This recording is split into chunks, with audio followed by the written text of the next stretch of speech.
Good evening. The July 18th meeting of the school committee will come to order. I would ask the clerk to call the roll. Student Representative Riley Avalar. Present. Mr. Barrows. Present. Ms. Cardello. Mayor DiMaria. Ms. Lambert. Mr. LaMonica. Present. Mr. Mangan. Present.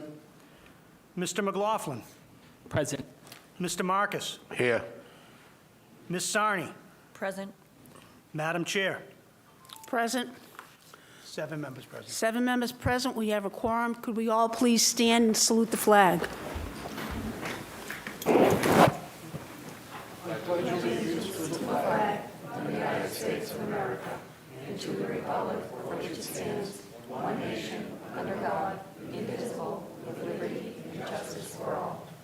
If I could ask all of you to please remain standing for a moment. As many of you know, we lost a student had passed away that had recently graduated, Fab Fabieri. In our exuberance and relief about reaching the end of the 21-22 school year, shattered on Wednesday, July 22nd. Class of 22 graduate Fab Fabert died following a tragic swimming accident while on a church trip to Gloucester. Our thoughts continue to be with the Fabert family, including his younger brother, who will be an EHA sophomore this fall. Fab was set to enroll at Merrimack College in September. He was described in universally respectful and glowing terms. He was known for his wide smile and good nature and his unshakable faith in God.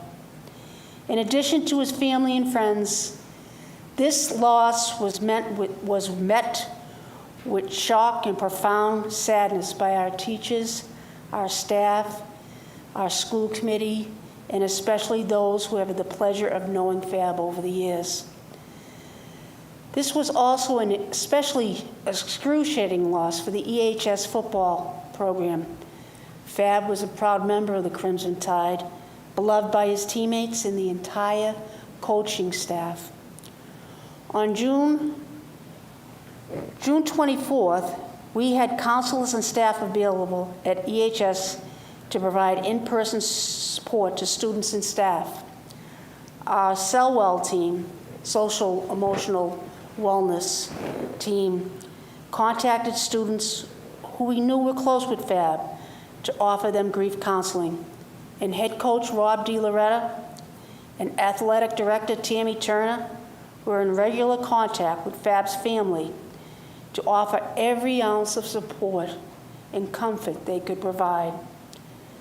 More than 20 students attended a memorial service for Fab on Sunday, June 26th at the Boston Disciples Church. Formal funeral services were held on July 9th at the First Haitian Baptist Church in Boston.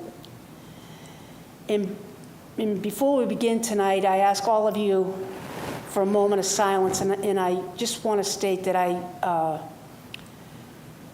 misspoke the date of the tragedy. It was Wednesday, June 22nd. So just right after graduation, he was taken from all of us, and so I ask you all for a moment of silence.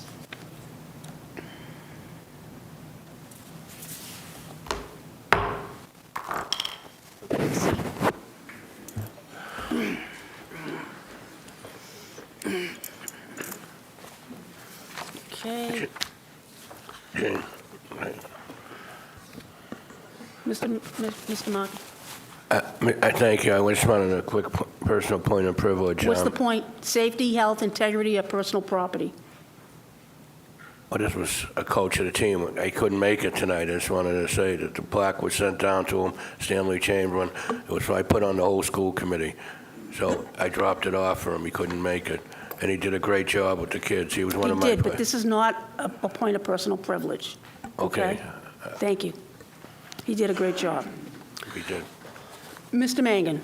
Madam Chair, in light of the amount of folks we have in the audience, instead of just doing the reading of the records, I'd like to ask that we just go right into public comment first and do public comment. Make a motion. Second the motion. Motion is made and seconded to take public comment out of order. All those in favor? Aye. Aye. Those opposed? Public comment is before us. And just to give you all some rules here, obviously, there's a lot of folks I see in the sign-in sheet. Just so you know, you have 2 minutes each, and please do your best to keep it within that 2 minutes, because we'd like to have all of you speak. However, you know, there is a time limit on the portion, so we'd really ask that you all keep it to 2 minutes.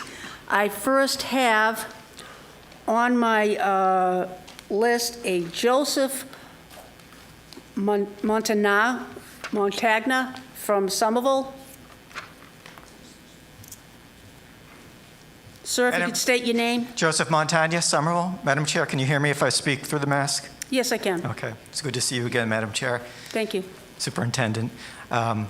Members of the school committee, my name is Joe Montagna. I'm the organizer for SEIU Local 888, representing the custodians in the school of in the Everett Public School System. As you know, our members are involved in the collective bargaining for a successor agreement. I can assure you we are not here to negotiate tonight, but our members do want to emphasize to you, as employees of the public schools and predominantly as Everett residents, their belief that the committee's current economic negotiations are outside of what would be reasonable parameters for our members. Without getting into details in a public meeting, we entered into these negotiations for a contract that is already over a year in expiration, despite requesting to bargain a year ago, and despite our rebuffed efforts to try and come up with a one-year stopgap to avoid being in exactly the situation that we are in now. But our members came in with really one stated goal across the table, and that was to do our best in partnership with the school to come up with a compensation rate that will keep as close to inflation as possible. We recognize that inflation is skyrocketing. That rate is not the fault of anyone in this room, and it is a challenge that we all have to meet. But we do ask you to recognize that when one considers the current consumer price index in the greater Boston area and the fact that the Everett School custodians have not had a pay adjustment since July 1st of 2020, and that was 1%, it becomes clear that these men and women have experienced a loss of real income, effectively a pay cut in excess of 10%. And that the school's current economic parameters would result in a cut of around 7% in real earnings for just fiscal 21 and fiscal 22.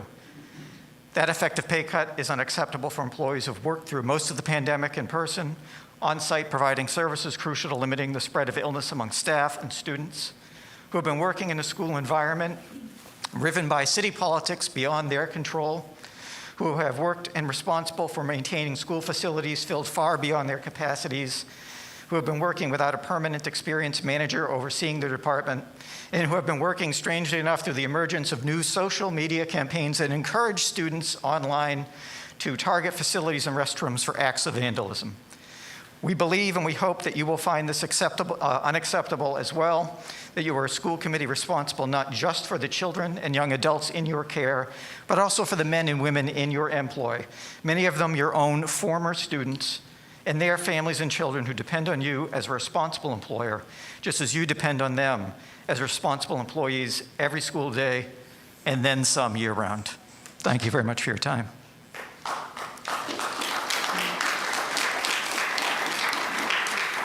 Okay, next up, I have Joseph Vietro, the president of the Everett School Custodians.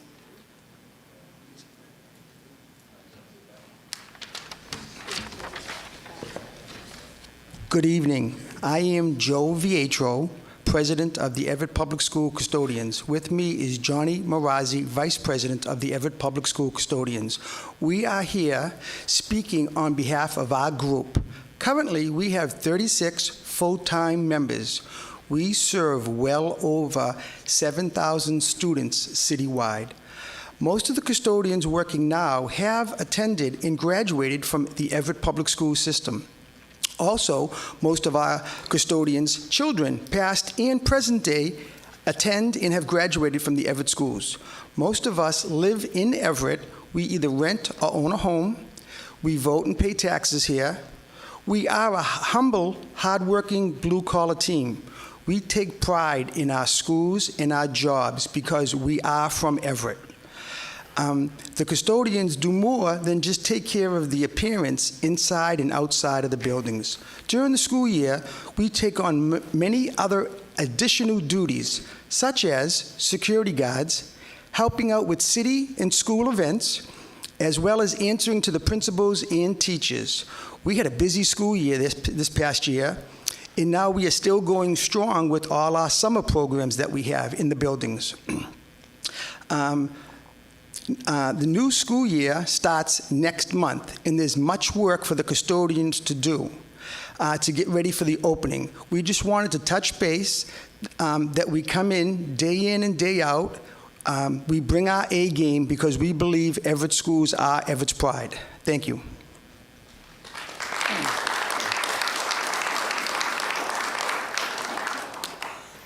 Next up, I have Bill Thompson.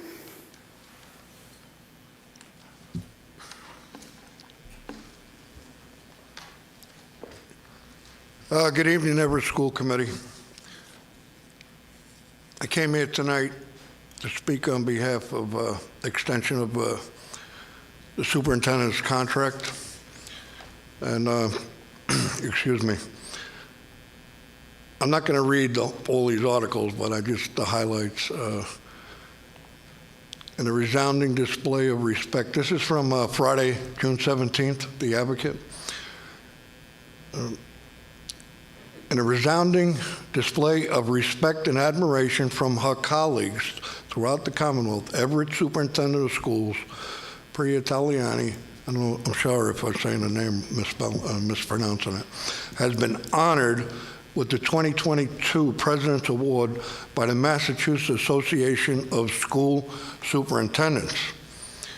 The superintendent said people are taking note of the great work we are doing and the example we are setting. It was incredibly satisfying to accept this honor on behalf of the Everett Public Schools.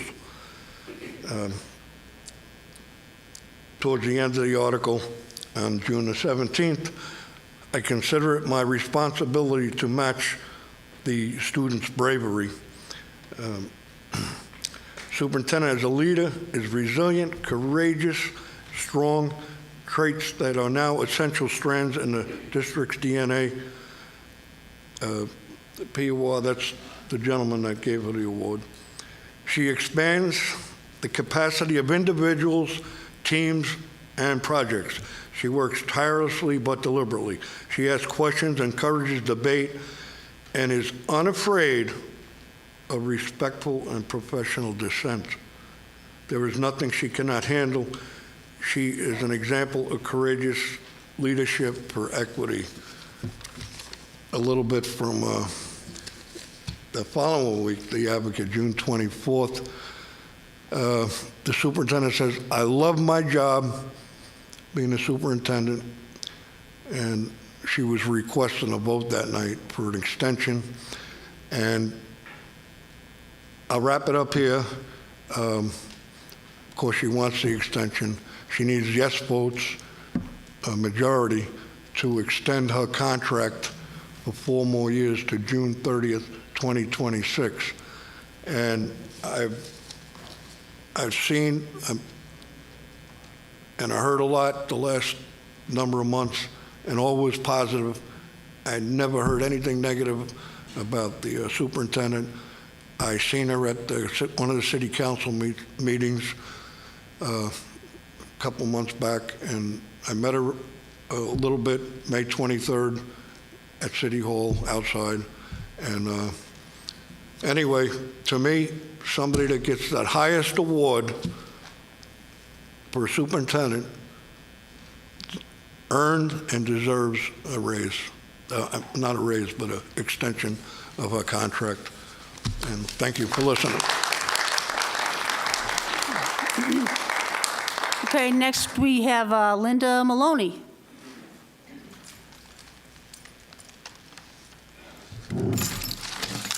Good evening. Sorry.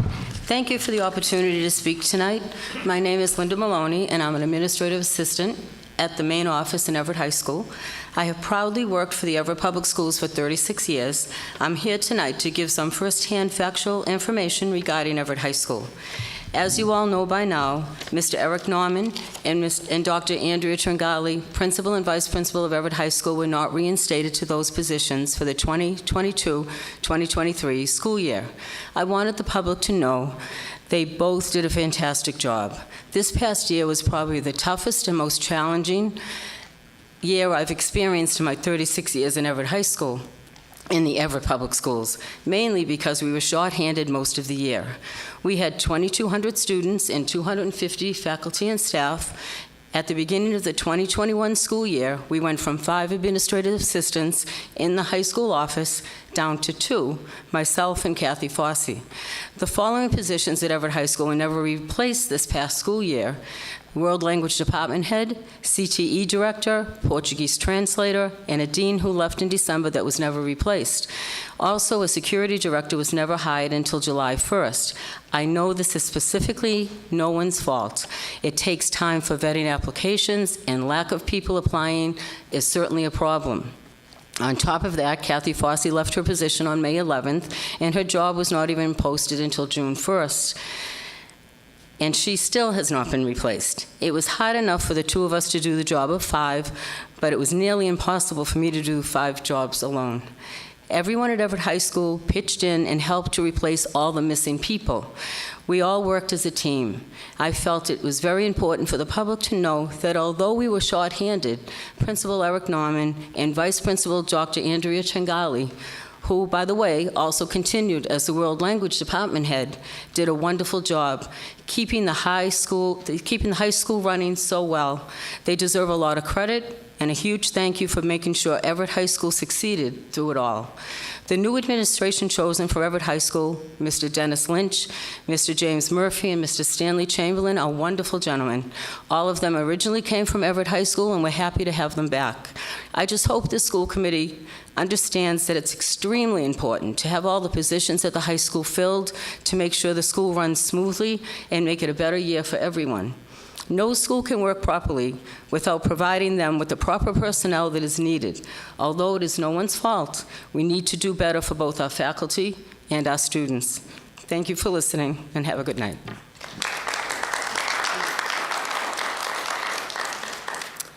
Next up, I have Nancy Cianchetta. Hope I said that right. Yes, thank you. Hi. Hi, I'm Nancy Cianchetta. I'm from Lynn Street in Everett. I'm here tonight on behalf of several EPS educators who have concerns about the superintendent's request for a contract extension. You see, old habits die hard, and while it may have nothing to do with her, many EPS employees are still hesitant to speak up in front of you for fear of retaliation. My presence here tonight might help dispel that notion. After all, if a lifelong Everett resident and an employee with more than 30 years of service cannot offer compliments and concerns at a public meeting without fear, no one can. I don't know Superintendent Tahaliani well. We're not good friends. We don't have lunch together every day, but we aren't adversaries either. As educators, I'd like to think we share some of the same goals. If that is the case, then we can probably agree that an emotionally and physically safe environment is essential for students to learn and faculty and staff to work. While the superintendent has worked hard to guide the Everett Public Schools through the pandemic, the optics, as they say in politics, aren't good when you consider the recent request for a contract extension. At the same time she requested an extension, she let go many EPS employees. Some of the long-term staff that were laid off or demoted didn't even have completed evaluations. Others were of mixed race. At least one was a veteran, leading to concerns about equity. When these employees asked why they were let go, they were told the decision came from building leadership. Yet no one at the building level admits to requesting these changes or even knowing anything about them. All these employees struggled to figure out what had happened. They got little, if any, help from HR. Many of them couldn't even find out if they still had health insurance. This type of communication breakdown and perceived punishment seems at odds with a caring superintendent who had had one-to-one meetings with teachers during the pandemic. It's possible that the superintendent has members of her team that do not understand or embrace her goals. Now all of our communication is expected to go through Ann Auger or another member of the administrative team. Emotional safety is important, but physical safety is just as important. At least 2 teachers have been physically and verbally intimidated by a new staff member. Teachers have been injured breaking up fights involving repeat offenders that the administrative team, in spite of pleas from building administration, refused to support. The failure of the administrative team to act endangered students, faculty, and staff. As a result of this, by the end of the year, some students were afraid to use the restroom or go to the cafeteria. These challenges are neither new nor unique to our school. Many of these issues had previously been kept in check by the now forbidden internal suspension, detention, and hall monitors. Everett schools have long been Everett's pride, and in not a small way. No other city has the goals for its students carved in a 4-story slab on its main road. If we as a community still want all young persons taught to respect themselves, their citizenship, and the rights of others, so they can be of the greatest service to the world, we need clean, safe, fully staffed buildings. Laying off dedicated staff during a national teacher shortage and leaving a single custodian for over 2,100 people, and now a growing population of vermin, is probably not the best way to ensure clean, safe schools. Let's give our superintendent the space and time to show us at least one good post-pandemic school year start.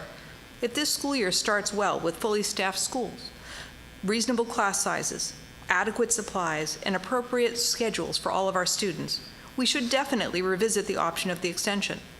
But for right now, an extension is not in the best interest of our community. Thank you. I have Sandy Giuliano. Next.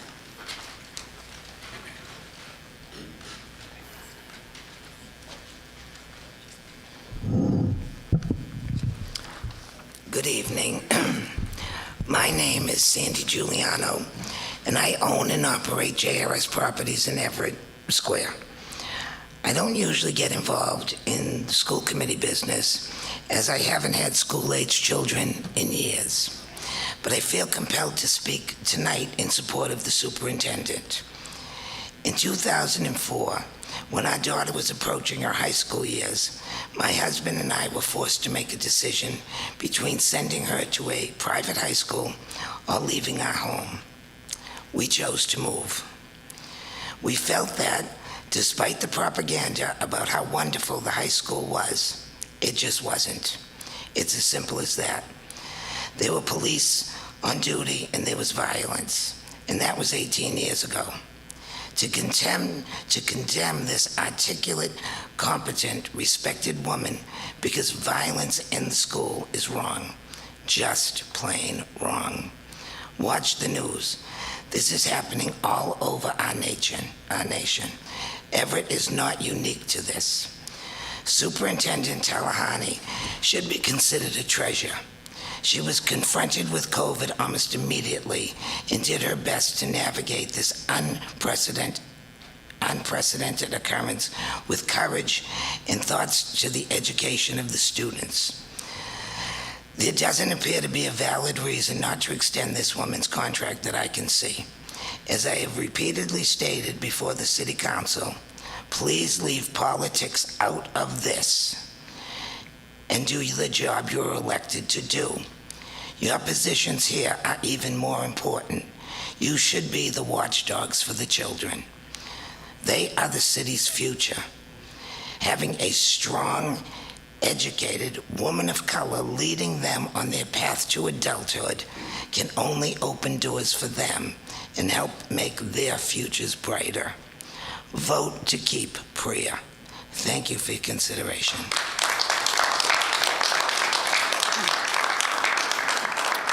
I have next up Maria Bussell. No? Okay. Next up, Janice Locke.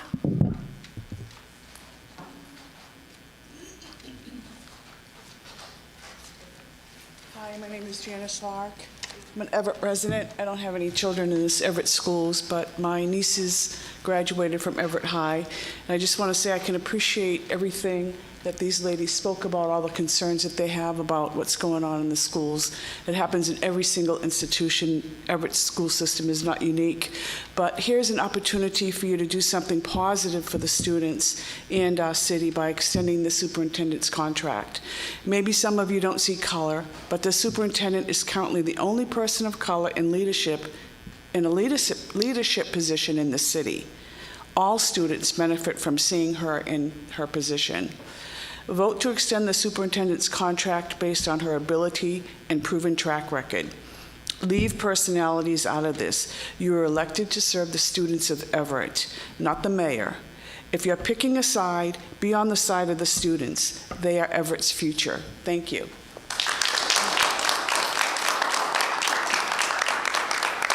Okay, next up I have Kaisan.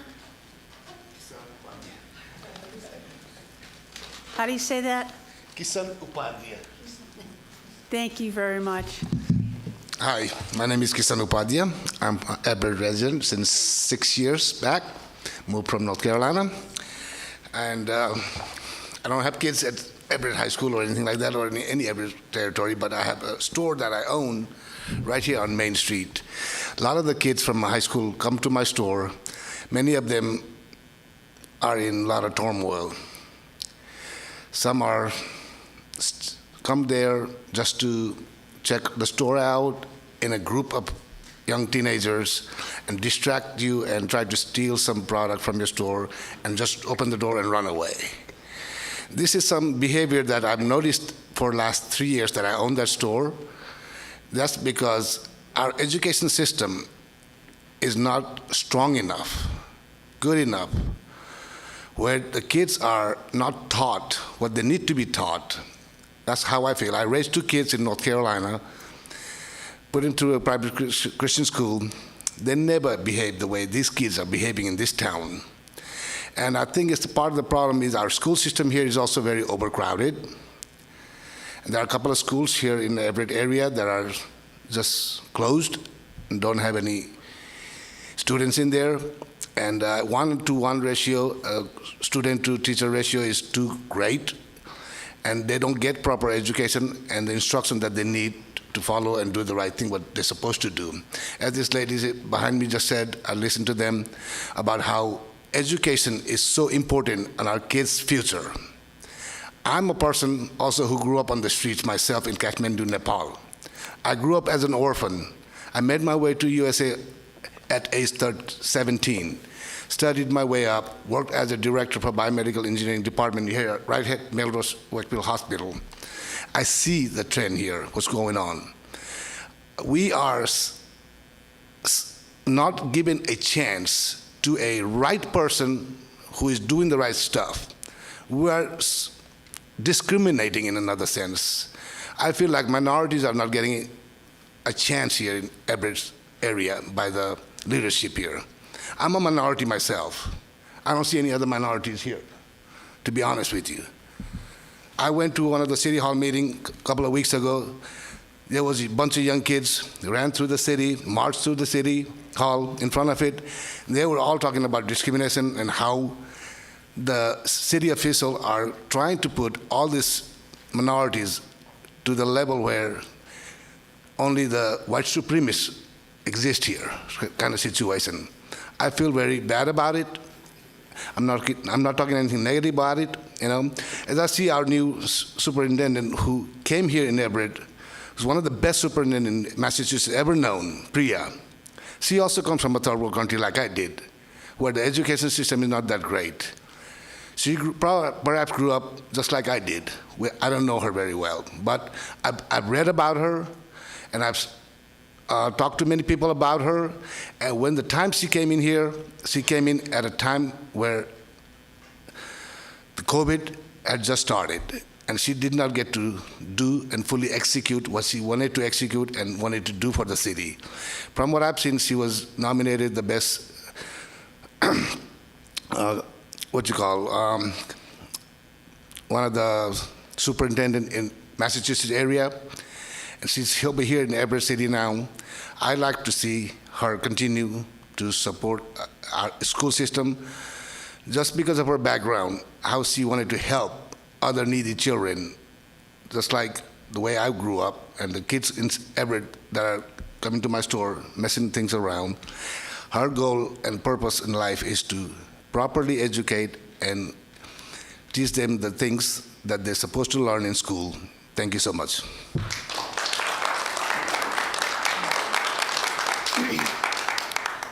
Next up, we have Paula Streety.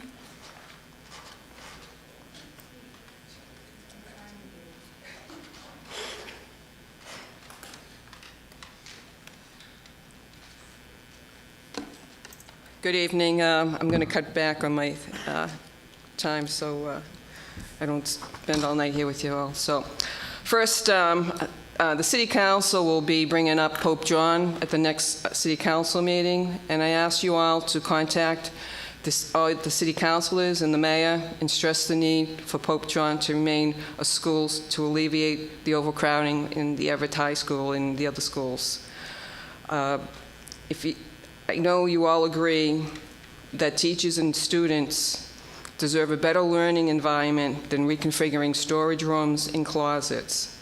What kind of message are we sending to the students when they see Pope John in the old high school practically empty and the only solution offered is reconfiguring closets and storage rooms where brooms and cleaning supplies are stored? I think the students deserve to see a little more fight from all of you on their behalf. Next, it came to my attention via a public request that the city returned over $2.3 million in COVID funds to the state that the city did not use. Can you believe that? I can mail you the copy of the check if you want to see it. It was my understanding that one of the primary goals of the COVID funds was to upgrade schools to provide teachers and students with services and supplies to make it through the pandemic and provide additional assistance to students to catch up with their studies. In 2020, the school department incurred over $470,000 in COVID-related expenses. The school did get reimbursed by the city, but it was too late for the school to use the money in 2020. So the money went back to the city's general fund. Why the city didn't give the $470,000 back to the school in 2021 or 22, why did the mayor and the administration decide to keep it in general funds when they obviously had no idea on what to do with the money and sent over $2.3 million back to the state? Think what the school department could have done for the students with that money. How do you think the students feel that the city preferred to send over $2.3 million back to the state instead of offering funds to the school department and the students? In closing, the superintendent contract, in closing, regarding the superintendent's contract extension, I'm perplexed. So please explain how this city allowed a man who reported took air conditioners from the school, was charged with and found guilty of using school personnel for home repairs without paying them, and most recently been charged with several assault and harassment suits against teachers and staff. Yet the city allowed this man to be superintendent for almost 30 years with reported issues as far back as 2008. The school committee had the power and many reasons to vote to end his tenure, but didn't. But this committee has an issue extending the superintendent's contract. From reading her bio, it reads like a great American success story. It reminds me of many of the stories of students in Everett, not only today, but when our grandparents came to this country and English was not their first language. A daughter of immigrant parents, dealing with English as a second language, struggling to figure out what was going on in an English-only school in country. But she persevered with the help of teachers who found a way to help her, in Tennessee no less. Who would have thought? Teachers impacted her life so much she wanted to become a teacher and give back to others facing similar challenge. She graduated from both Boston University and Harvard University. She won Woman of the Year while a teacher at the Boston Public Schools, and this year she was named Superintendent of the Year. So can someone please explain why are we hesitating to extend her contract? Thank you.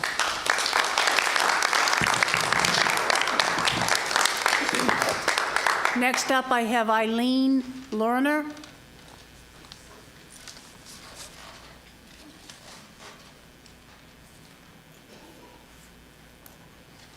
So my name is Eileen Lerner, and I'm here to represent the Mystic Valley National Association for the Advancement of Colored People, the NAACP. And we're here to support student activism. So this is a letter that was written by the Education Committee to the school committee. Dear Everett School Committee members, the Mystic Valley area branch of the NAACP, which covers Medford, Malden, Woburn, Arlington, Winchester, and Everett, writes to commend and support the Everett student body for the walkout they planned and carried out on May 23rd against racism and discrimination. The students' school walkout and protest at City Hall demonstrated their deep understanding of discrimination, racism, and injustice. For too many years, students of color have suffered discrimination and racism in this city and in the Everett Public Schools. The students' bravery shone a spotlight on the racist and divisive speech of a city councilor who has now resigned. These young people make us hopeful that better days are ahead. The NAACP is proud that Everett High School students have learned not to settle for less than they deserve. The NAACP recognizes and applauds their efforts to achieve justice and equality. And I also just want to extend a few of my own comments. I'm going to be 80 this year, so I've lived in the United States a long time. And I am a minority. And I'm a second-generation American. And I've lived with the duality of America, with the promise of America, the Constitution, the Bill of Rights, liberty, freedom, justice. I pledged allegiance to the flag with liberty and justice for all, but I knew it wasn't true because I was growing up at a time of segregation. And I saw poverty like I've never seen, just horrible poverty that Black people were living in various places that I've been in the United States. I've been aware of discrimination. I was 13 when Emmett Till was assassinated, and those assassinations have not stopped over the years. But lately, we've seen a resurgence of the civil rights movement, and young people have been such a great part of that. And the students here in Everett have been a shining example of activism. And I urge you, members of the school committee, as one woman said here, you have power. I urge you to support the vision of an egalitarian society, a real egalitarian society, one that we can build that will benefit everybody. And in order to do that here in Everett, I also believe that you need to extend the contract of the wonderful school superintendent, Priya Halahani. So I hope that you'll take what we have to say and what I have to say under consideration, and please support the students and Priya Halahani. Thank you.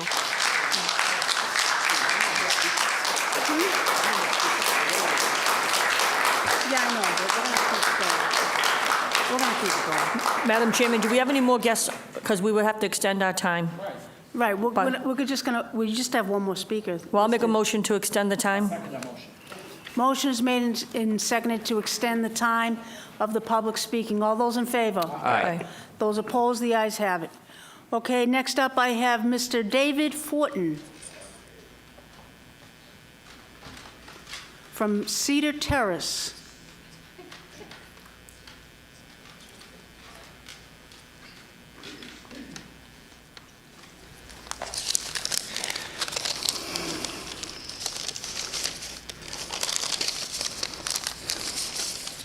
Wrong page. Good evening. Thank you, Madam Chair and School Committee. My name is David Fortin, and I live in Everett on Cedar Terrace, yes. When I was real small, about 3 years old, I'd say, I remember, my sister came home with a person of color, a young girl from high school, and they were both wearing basketball attire. They were both on the same basketball team, and they were the best of friends. I, however, was scared. I ran under the table. Not the best thing to happen in my household. Negativity and racism were not words that I was brought up with.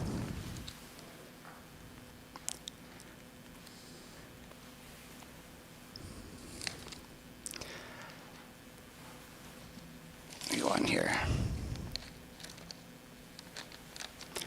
Later on, as I grew older, in my hometown of Burlington, Vermont, a city of approximately 28,000, give or take, there were only 2 colored families, 2 families of color. We happened to know them both. They were known throughout the city, couldn't get into any trouble, didn't dare get into any trouble. I was brought up during the wrong era.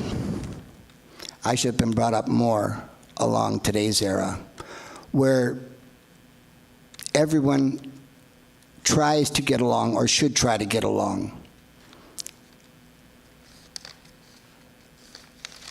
This other family, there were 2 families, like I said, in my hometown.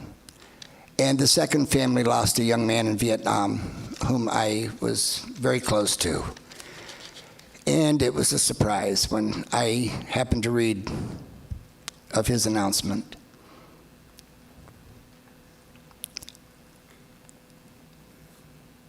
Mike McLaughlin, I taught you back at St. Joe's. Remember?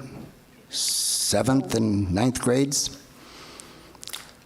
I stood up as your sponsor for confirmation, both you and Matt. Tried to teach you right from wrong, tried to teach you what to do, and maybe not how to do it, but to use your heart and your mind. And to speak the truth, no matter what.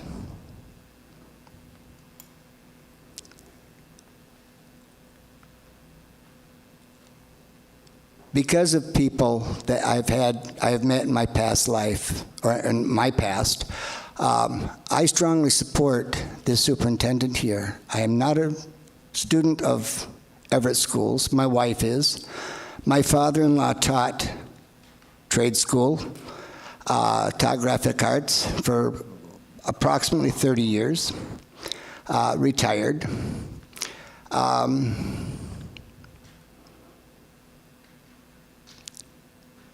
And I stand fully behind your superintendent. She's doing one hell of a job, one good job. And I urge those who are not here to come to the meetings. Maybe some of these people on your board, on your committee, might like to know what's going on and would vote in the affirmative and stand behind the right people, like we're trying to do. Thank you. Okay, is there anybody else in the audience that would like to speak?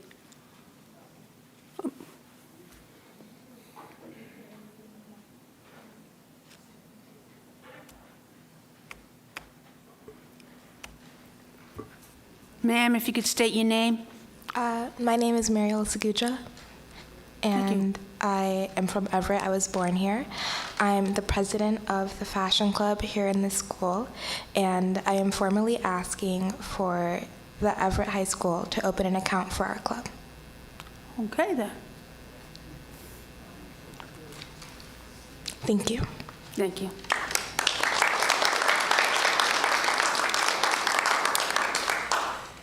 Is there anybody else in the audience that would like to say anything? Come forward, now's your chance.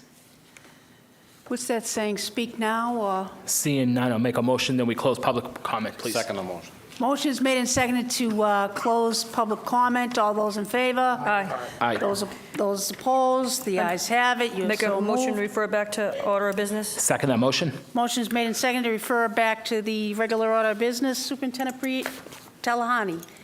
Thank you. So Roman numeral 3 is the reading of the records from June 21st, 2022. I make a motion to waive the reading and place on file. Second that motion. Motion is made and seconded to waive the reading and place on file. All those in favor? Aye. Those against it? The ayes have it. You're so moved. Next up, before I even have you read this, Superintendent, I did want to welcome you officially, Riley, as our new student representative. Riley Alvaro? Avalar. All right.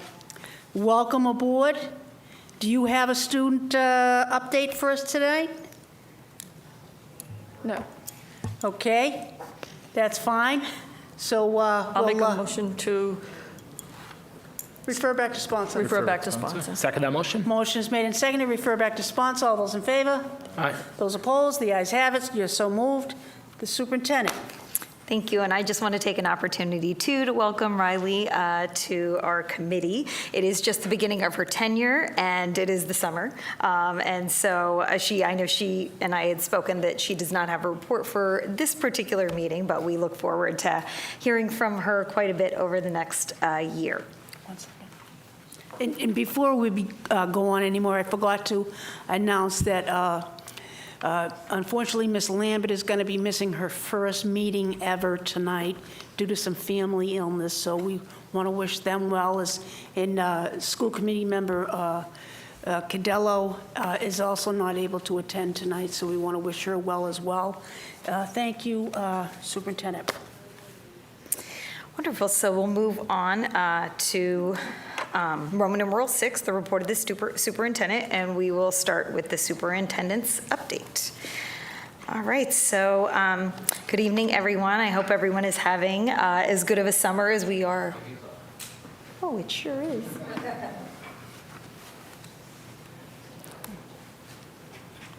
It says superintendent's update, July 18th.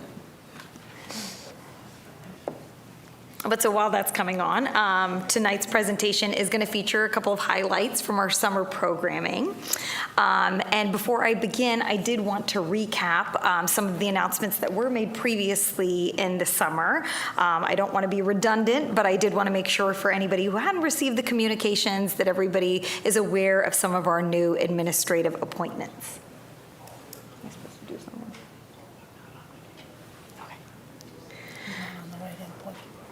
Thank you. There we go. Great. So to begin,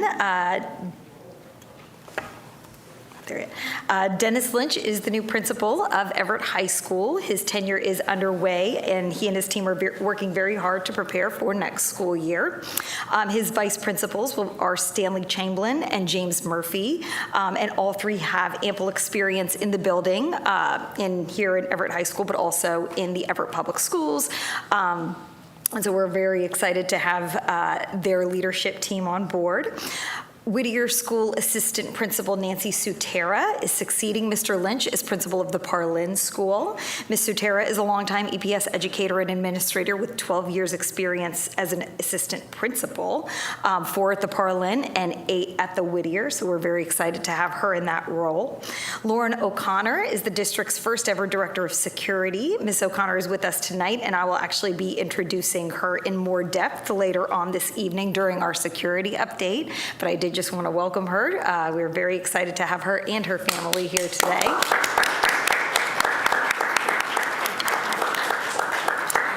Dr. Brian Wallace is the district's new social emotional learning director, having served as the principal of the Devon School since it opened in 2013. He has an extensive background in therapeutic services, and we know that he is going to be able to integrate social and emotional wellness into all of our classrooms and everyday processes and practices. Succeeding Dr. Wallace is Dr. Brittany Pulio, who served as the assistant principal of the Devons last year, but has also been with the Devons since its inception in 2013, and is also uniquely qualified to take over and continue the great work that the everyone at the Devons does every day. And finally, hot off the presses, I am excited to announce that Keith Spencer is moving from the classroom to an assistant principal position at the Cavarian. Mr. Spencer will oversee the middle school grades and work alongside Principal Alex Nauman and elementary assistant principal Janet Taylor. We do have quite a few positions still open. We are doing a lot of hiring right now. So at our next meeting in August, we'll probably be presenting an entirely new list of hires that we have made as well. So to move on to our update for this evening, first I wanted to start with Everett High School Athletic Director, actually she's the athletic director for all of our schools, who was named a 2022 Commonwealth Heroine of the Year by the Massachusetts Commission on the Status of Women. Legislators from across the Commonwealth are invited to nominate a woman in their district who they believe goes above and beyond to make their community a better place. The commission describes these women as those who don't always make the news, but they truly make a difference. And last month, the honorees and their guests were invited to a luncheon in their honor. Ms. Turner was nominated by State Rep. Joe McGonigal for her service to Everett athletics in the community at large, as well as being a great role model for women and girls everywhere, not just in Everett. Representative McGonigal also visited Everett High School earlier this month to present Ms. Turner with the official State House certificate recognizing the honor, and I was able to join along with Chair Cristiano. Tammy's dedication is on full display too this summer as the EHS Athletic Department is holding a series of free one-week clinic camps for students entering grades 3 to 8. In fact, our baseball, girls basketball, and wrestling clinics started this afternoon at Glendale Park. The latest group of Everett Public Schools parents and guardians have earned a certificate of completion and a Chromebook for completing a technology class from our Tech Goes Home program. So 30 participants completed this latest session, which was offered in 4 different sections. Haitian Creole, which had 10 graduates, Spanish, which included 8 parents and guardians, and then Portuguese and English, which had 6 graduates each. Participants in these classes learned computer essentials, including internet basics, email management, Google Suite, navigating Google Classroom, etc. And these skills are not only helpful in pursuing employment, but also obviously in navigating their students' education, the Aspen system, etc. So I just wanted to thank everyone who made this program such a huge success, including the EPS family liaisons who teach the classes in Spanish, Portuguese, Haitian Creole, and English. So this month we are piloting an internship program, one that centers around the theme by students for students. Under the direction of EHS culinary arts instructor Chef Corey Barassa, 3 EHS students, culinary arts students, are preparing lunch every day for younger students enrolled in various summer programs being offered throughout the district. The interns are Patrick Bianami, Matthew Fonseca, and Oseminar Velez. This is a paid internship designed to give our aspiring chefs valuable experience while benefiting students throughout the district. So today marked the beginning of the second week of this 2-week program. It's a pilot. We do hope to expand it because of its success. The interns work daily from 10 a.m. to 3 p.m., preparing 1 meal and 1 baked good. They handle the prep, the cooking, the packaging, and cleanup under the very watchful and encouraging eyes of Chef Barassa. The program has been an undeniable success, and of course I feel it's my duty to taste test and make sure everything's great. And I will say that today they had an amazing pulled pork sandwich with coleslaw on it, very authentic to my southern roots, and a blondie as well. The food has been absolutely spectacular. In fact, our HR director, Frances Canty, commented on the meatloaf last week as being the best meatloaf she'd ever had. So reviews and gratitude from our schools have been very positive and heartfelt. And I just want to thank the interns. I want to thank Chef Barassa for making this opportunity a possibility. Also, thank you to Deputy Superintendent Kim Tsai for supporting the initiation of this program along with Chef Barassa. And also a shout out to Assistant Superintendent Kevin Shaw, who helped deliver the meals all last week. So these next few slides showcase some of our summer programming. Here are scenes from the Soccer Without Borders program, which is running until July 28th at Everett Stadium.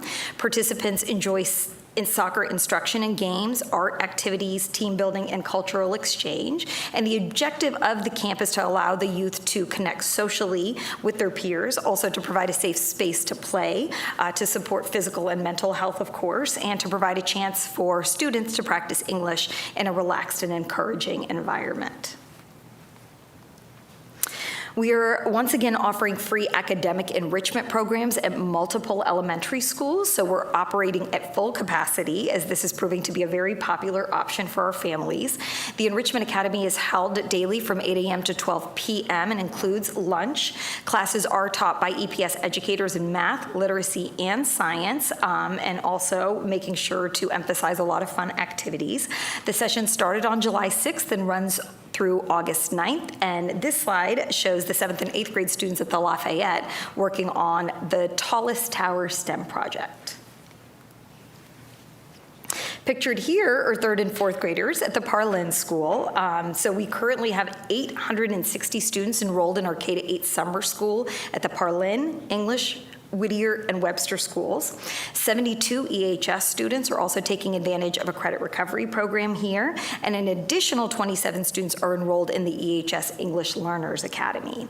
140 students are also signed up for classes through our community partners, including the Rolla Language Institute, Zoomix, IFSI, and the Everett Haitian Community Center. We have 59 EPS teachers working this summer, 45 at the K-8 level, and 14 in the EHS Credit Recovery or EL Academy and enrichment programs. For families of K-5 students, Alpha Best is offering a full-day program from 7 a.m. to 5:30 p.m. daily at the Madeline English, Lafayette, and Parlin schools, and families can choose from a full-day or a half-day rate, and they can enroll for 3 days per week or 5 days per week, and their program runs from July 5th to August 19th. And for the second year in a row, the Everett Haitian Community Center is offering summer programming in our schools. So EHCC's Emerging Bright Stars Academy is being hosted at the Whittier School this year for students in grades K through 8. It is tuition free, as are all of our programs, and it runs from 12:30 to 4:30 from July 6th through August 12th. Classes and offerings include Introduction to Photography and Media Arts, Language Arts, Music, and Healthy Living and Movement. And I would like to thank Reverend Merland and her team for providing this fantastic opportunity to our students. We do hope that the EHC, EHCC, and EPS continue to be synonymous with one another moving forward.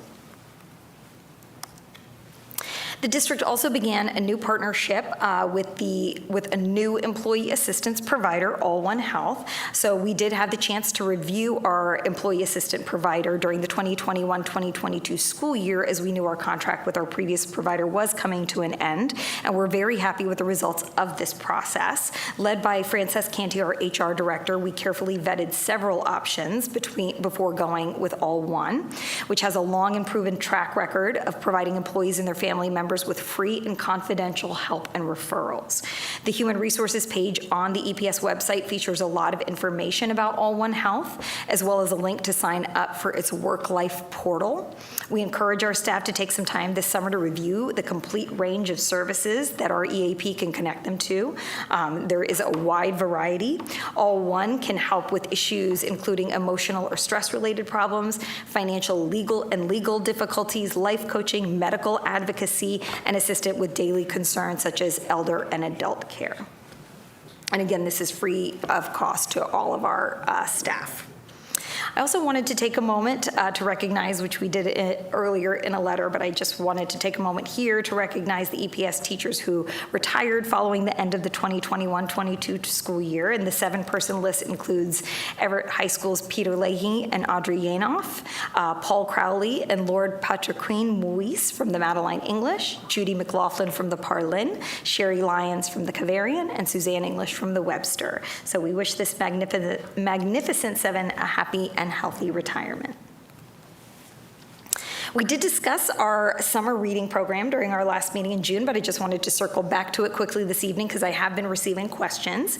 The photograph on this slide actually shows some kindergarten students in Miss Dunkman's class at the Lafayette with their summer reading books. And I want to thank Library Director Mary Pulio and the K-8 ELA Director for helping to coordinate this effort, and of course to all the teachers who gave us a lot of input as well.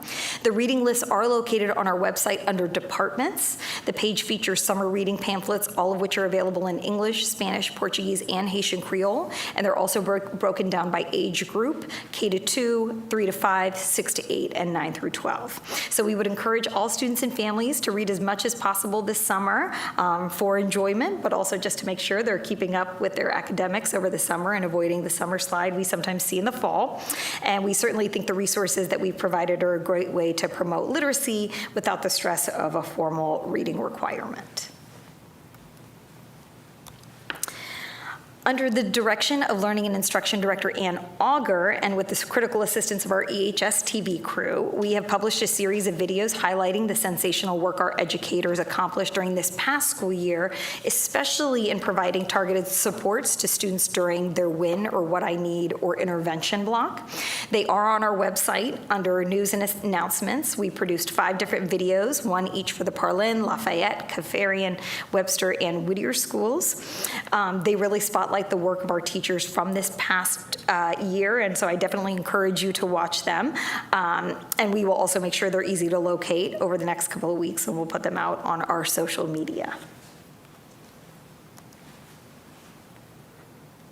I think it's also important that each Oh, sorry, the video's playing. Sorry.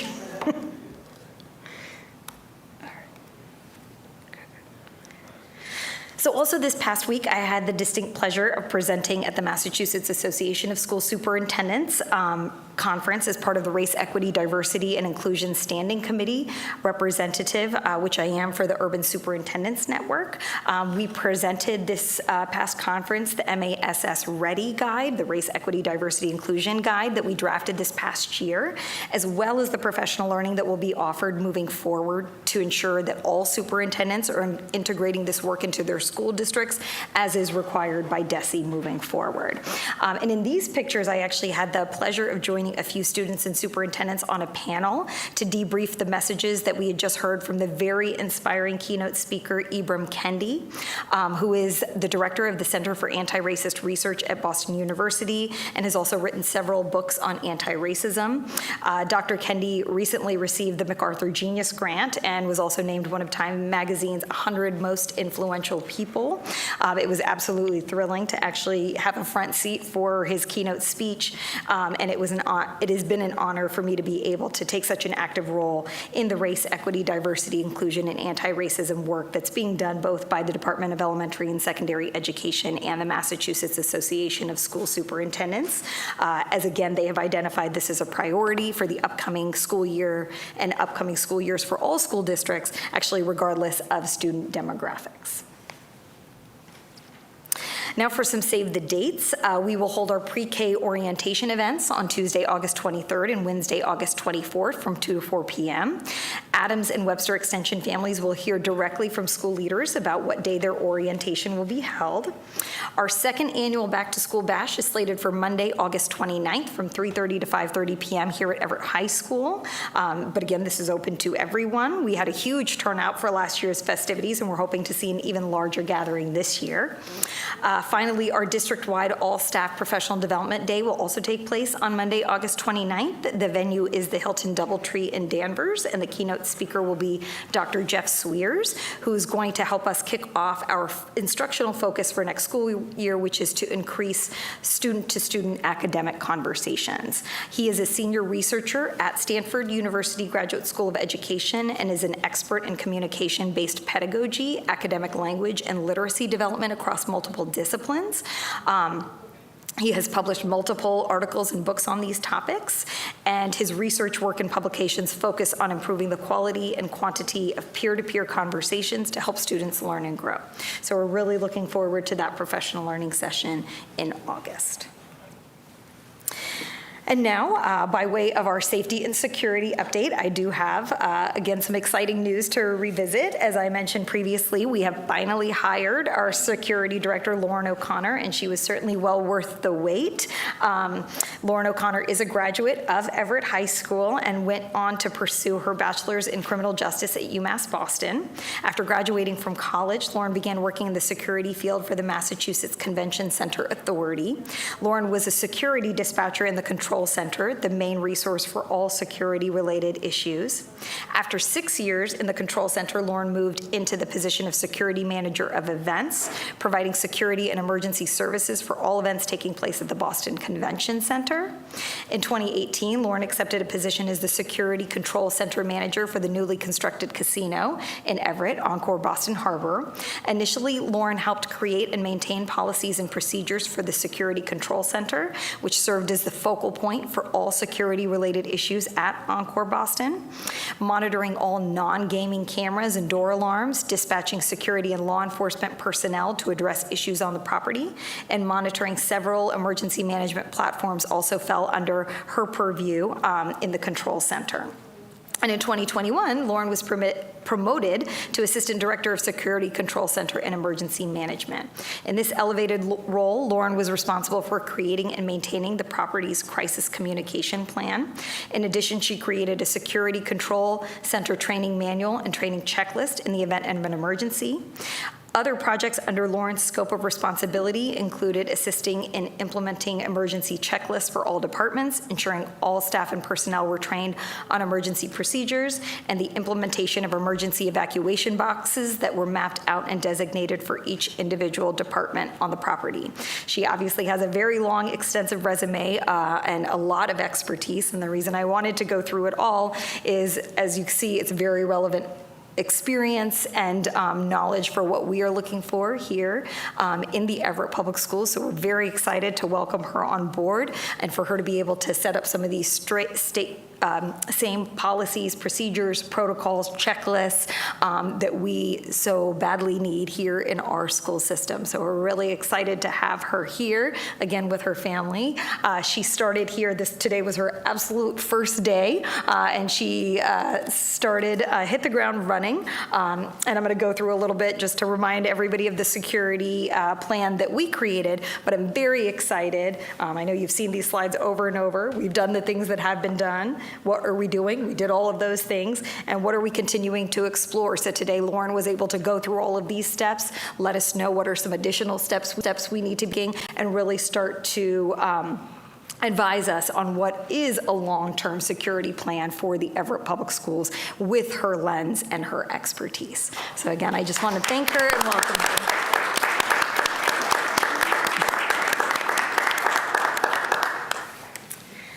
And at this point, I will take any questions.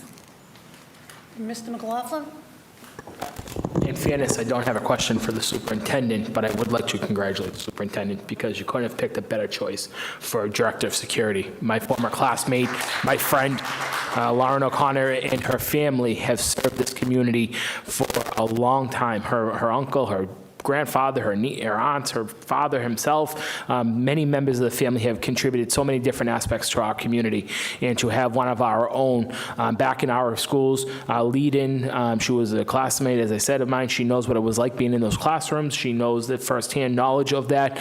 I was super excited when I found out that Lauren would be joining the school administration. But congratulations to you, Madam Superintendent. You couldn't have picked a better choice, in my opinion. And welcome aboard, Lauren. Best of luck in your job future. I have Ms. Sani next. Madam Superintendent, you brought up briefly about high school with changes of who will be running the school. With Mr. Norman, did he move on somewhere else in our school system, or is he no longer with Everett? So No, I was just trying to get her attention. Oh. No, all set. So he is no longer with the school system. Okay.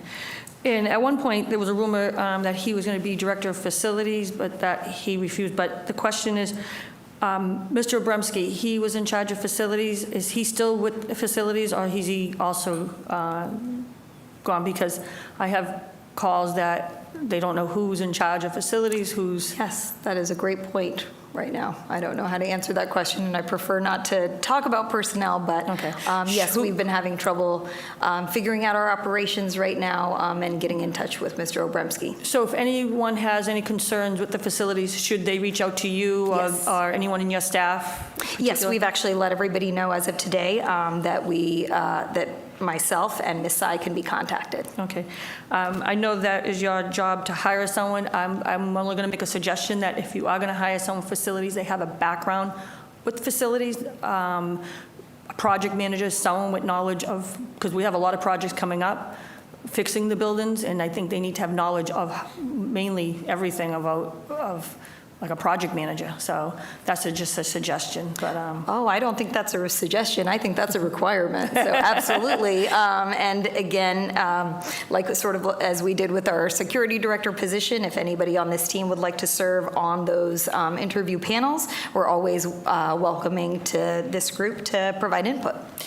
The other question on the security, are we going to be hiring people as well to work with her to staff the building once she gets knowing what we need? Because I know a lot of concerns with the hall monitors and people being around for safety. And I know a lot of people concerned about when fights break out, who is supposed to break the fights up? And I know a lot of people are concerned that they can't touch a student, they feel worried about a lawsuit, and, you know, we all know that we have to do something. We can't just sit there and watch, you know, we out there. So is that something we're looking into that she would look into? So actually, even before Ms. O'Connor started, she was actually instrumental in looking at an RFP that we put together in order to just have it in case we need to get some extra consulting security services or security guards. And so she helped look it over, make sure that it was appropriate. However, we are going to take some time alongside her. As she sort of does her tour of the schools, assesses what needs to be done and I know she's already been not only talking to educators and principals, but I know people have been coming up to her on the street and giving her a lot of input as well. And so I know that she's going to take in that input and determine what would be the best recommendation for us moving forward. That's good to hear. I'm glad. Thank you. Mr. Marcus? Thank you, Madam Chairman. I just wanted to mention this family and Lauren congratulated myself. I'm sorry I don't feel that good. I look good, though. So, did I say that? So, no, but really, they're close friends of mine. They're a great family for Everett. She was a great athlete in Everett, and I'm happy. I am very happy that you're coming along, coming aboard there. You're aboard. So congratulations from everyone and me. Mr. Mangan? Thank you, Madam Chair. Just kudos. Everyone said what they needed to say, but congratulations and, best of luck. If we can be assistance in any way, don't be afraid to speak up, and great job, great hire. Thank you. Anybody else? Well, I'd just like to say congratulations to Lauren and her wife, Kayla, and her mom and dad. I've watched her grow up, and she was a tremendous athlete, a great person. Don't reveal your age, Madam Chair. And we're really excited to have you on board, so welcome aboard. Okay. Yeah. Okay. Any other questions of the superintendent regarding the superintendent's update?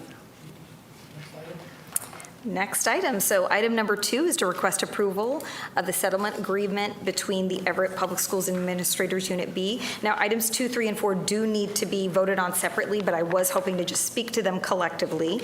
I am seeking your approval of the settlement agreements that the EPS has reached with the Everett Teachers Association for 3 of its bargaining units. Unit B, or our administrators unit, is made up of our assistant principals and administrators. Unit C is our administrative assistants, and Unit D is our paraprofessionals. paraprofessionals. Copies of the agreements were included in your packets, and I just want to thank the Finance and Negotiations Subcommittee for their hard work in ensuring that the negotiations came to a successful and equitable resolution. Also want to thanks to Chairwoman Cristiano for playing an active role in helping us move the process along. And finally, a huge thanks to the Everett Teachers Association for their professionalism and advocacy for these critical members of the EPS team. I'm sorry, Madam Chair, on Roman numeral 6, item number 2 for the administrators, I move favorable action. Second that Ms. Sani, on the motion, I believe there's might be a misspell on the Unit B, number 3, Article 7.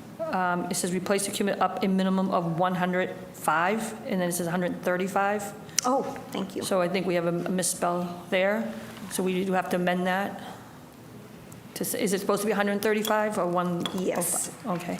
It should be. So I'll make an amendment to that. A second. You need a motion? Second. And someone needs a second motion? Yeah, a second. Motion is made and seconded to amend it to read 135. All those in favor? Aye. Those opposed, the ayes have it. And I just had one more thing. In the agreement of the negotiation, I know that you speak with the union reps, and they are all in favor in reaching out to their members as well, and came back with a favorable recommendation. I do know a few in the past. The only article, and I'm not sure if it's in here, that a lot of them are not supposed to talk to us versus we're not supposed to talk to the teachers. I know a lot of them are not liking that in the is it in the contract stating that they're not allowed? I don't know that it's new. It is the managerial clause that is in all of our contracts.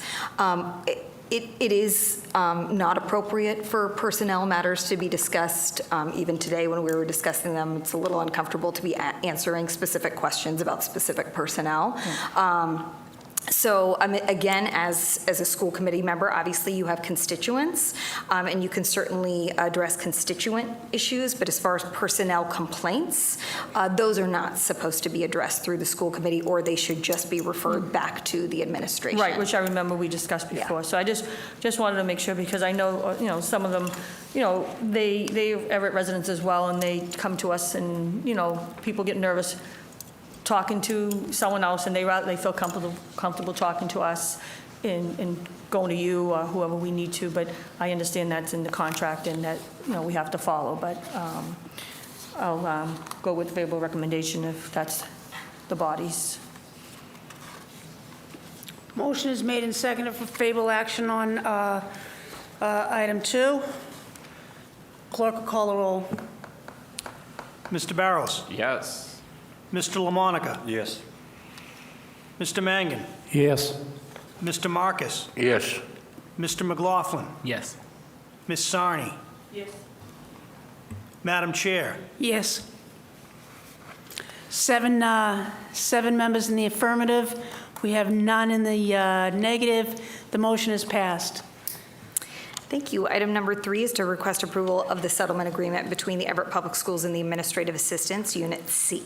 Mr. McLaughlin? I'm sorry. Madam Chairwoman, thank you. Madam Chair, through you to our superintendent. Madam Chair, Superintendent, the managerial clause is something that I had asked for when we did the teachers' negotiations back, seems like forever ago. But where is there a copy of the managerial clause agreement that we can? I believe it's actually the same one that was in the contract. So some of them are not. The reason you don't see them in these MOAs is because, for example, the administrative assistants and the paraprofessionals, we negotiated those contracts last year, and the managerial clauses were included last year. So you're actually not voting on that right now. Those have already been included.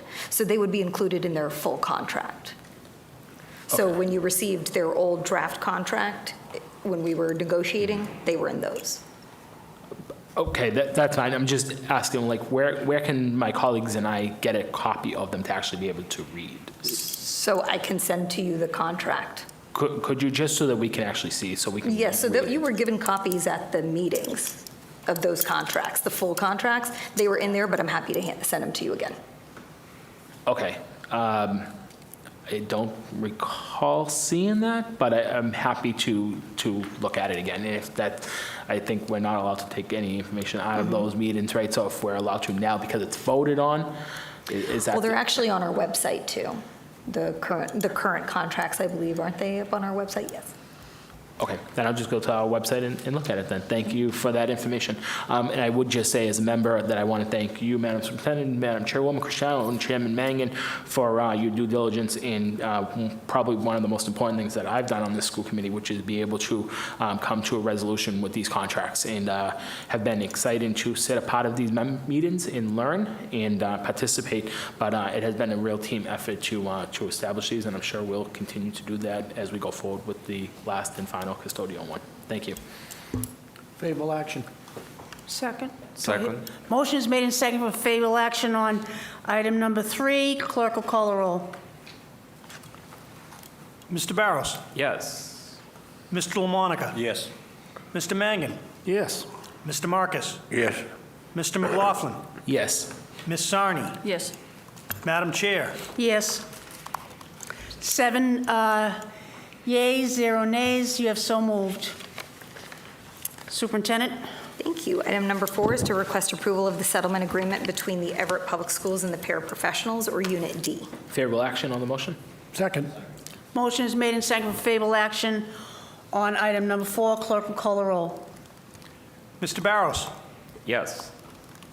Mr. LaMonica. Yes. Mr. Mangan. Yes. Mr. Marcus. Yes. Mr. McLaughlin. Yes. Ms. Sarni. Yes. Madam Chair. Yes. 7 members in the affirmative, 0 in the negative. You have so moved. Madam, I'm sorry, I was going to make a motion. I just want to mention, I apologize. I have a previous commitment that I have to be at shortly. I wanted to make sure I stay for these, but if it's possible, with the indulgence of my colleagues, on Roman numeral 7, item number 5, which you put on the agenda, has to do with a open meeting law violation. And if it's possible, before I leave, I would like to take that off the table, so if I could address it. Second, the motion of Mr. Mangan to take items off the agenda. motion is made and seconded to take out of order under Roman numeral 7, item 5. All those in favor? Aye. Those opposed? The ayes have it. You're so, Madam Superintendent, if you could read Thank that. Absolutely. So item submitted by, Right here. oh, sorry, okay. No, I still don't have it, I'm sorry. Can I look on yours? Thank you. Item number 5 is the matter of alleged open meeting law violations is filed by the Coalition of Oppressed Everett Taxpayers. Mr. Mangan. Thank you. First of all, thank you for my colleagues for indulging me. I do apologize that I have to leave, but so what happened was with this particular violation, there was 3 filed by a particular, I guess, organization. I just came to light with this a few days ago. I didn't even realize it, and because I usually use my my city hall one, and I usually, unfortunately, I wasn't using my other emails for the school department, so I do apologize for that. But I reached out, just so everyone knows, I reached out to Natalie Arellano, who was handling, the paralegal handling this. They haven't referred it to attorney yet. I explained my situation to her. And I did do a response to everybody that was on the committee, as well as the person that filed filed for the request, and also the young lady at the Attorney General's office was extremely helpful. I mean, couldn't have been nicer over there, and just explained that, you know, going forward, we had a couple of meetings that we did open it up in public. We went to executive session, and the complaint was that the building administration was not ADA. So going forward, certainly we won't make that mistake again, as I explained to the young lady at the Attorney General's office. I do apologize. And then going forward, we'll either be here or on Zoom, whichever way, you know, the committee best decides going forward. And hopefully that will be satisfactory to the person that filed the complaint. So I just wanted to give you an update on that. Thank you. Thanks so much for the update and your work on it. I personally, super thank you. So we're gonna, the matters before you. I would just make a recommendation then that we refer that to Natalie Arellano at the Massachusetts Attorney General's office. Second. And you'll give me the spelling of that after? Yes. On the Yes. full disclosure, I work for the Attorney General's office, so I would refer the matter to the Division of Open Government at the Okay. AG's office, and they will decide which staff member will handle this Okay. matter. Thank you, Mr. Barrows, for that. I problem. appreciate it. So I'll second Mr. Barrows' motion. Motion is made and seconded. All those in favor? Aye. Those opposed? The ayes have it. Thank you. Thank you. Thank you, Mike. Appreciate it. Refer back to order of business. Yeah. A motion is made to refer back to the regular order of business. Madam Superintendent. Thank you. Item number 5 is to request approval of a Tinker Spanish language curriculum grant. I am asking for you to approve this grant, which is actually not for a set amount of money. Rather, we receive licenses for the Tinker Spanish language coding curriculum for students in grades K through 5. This grant was secured by Library Director Mary Pulio. Technology teachers throughout the district can utilize the curriculum to introduce coding and foundational computational thinking skills to 225 Spanish English learner students for whom the language of instruction may otherwise be a barrier for learning coding. More than 60 million students worldwide have learned about coding through Tinker, which offers hundreds of hours of fun and imaginative programming. I'll make a motion to accept the grant. Second the motion? Motion is made and seconded to accept the grant. Clerk will call the roll. Mr. Barrows. Yes. Mr. LaMonica. Yes. Mr. Marcus. Yes. Mr. McLaughlin. Yes. Ms. Sarni. Yes. Madam Chair. Yes. 6 in the affirmative. There are nobody in the negative. You're so moved.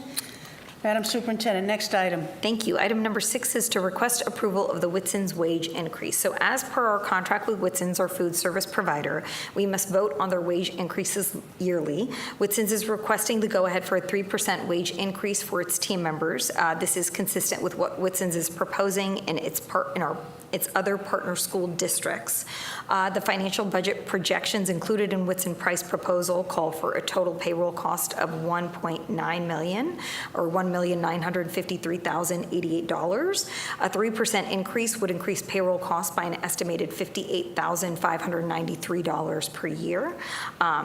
Each additional wage increase of 1% would increase payroll costs by an estimated $19,531 per year. So again, a 3% would be $58,593 per year. I would ask for a favorable vote on this request. So move. I have Ms. Sani first. Is this written in their contract? It is? Yes. Yeah. I just want to make sure that, because I don't want to get caught in the, in the middle of, that we weren't going to wait, Right. Yes, this is how their contract is written, so we have to abide by it. It may be something to consider moving forward into future contracts if this is how we want to do it, but this is how their contract is written, how it works with other school districts. So basically as about well. $58,000 for the first year, so it's really not much, and we have it in our budget to cover it? Yes. Okay. All right, thank you. Mr. McLaughlin? Thank you, Madam Chairwoman. Madam Chairwoman, are we entering into a new contract with Whitson? I know. No, so this is, yes, we actually just entered into a new one because we just went out to bid and had a new contract. So maybe for the following one, if we were to have another one, we may want to consider a different provision.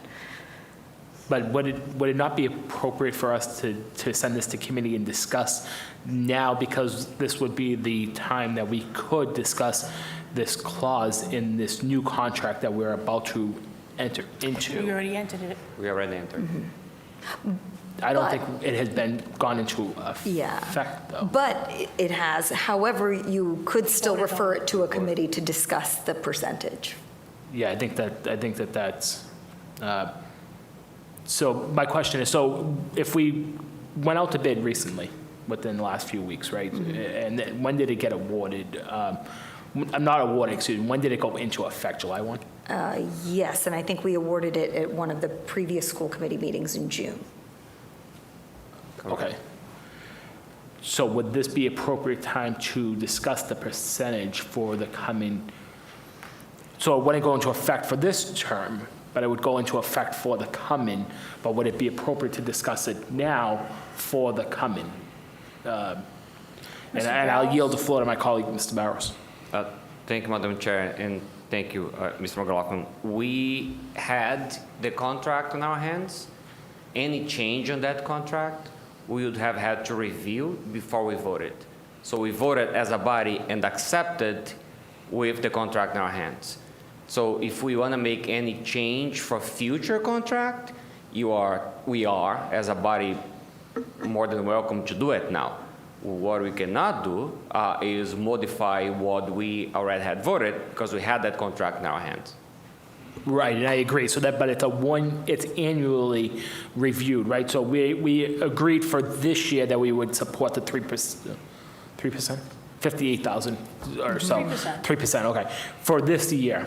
But would the discussion be now for next year's renewal process? And would it be fair to give them and us time to be able to discuss that now? And again, it doesn't affect this year that we've entered into, as Mr. Barros just stated, but it will affect the following year. So would it be appropriate to send this to committee? I'm sorry, Madam Superintendent. So if I'm understanding, to approve this, but then refer it to committee for next year? And that's what I'm wondering, if that can be done. So we approve it and refer it, or does it need to be referred, come back to us? I'll yield the floor to my colleague, Mr.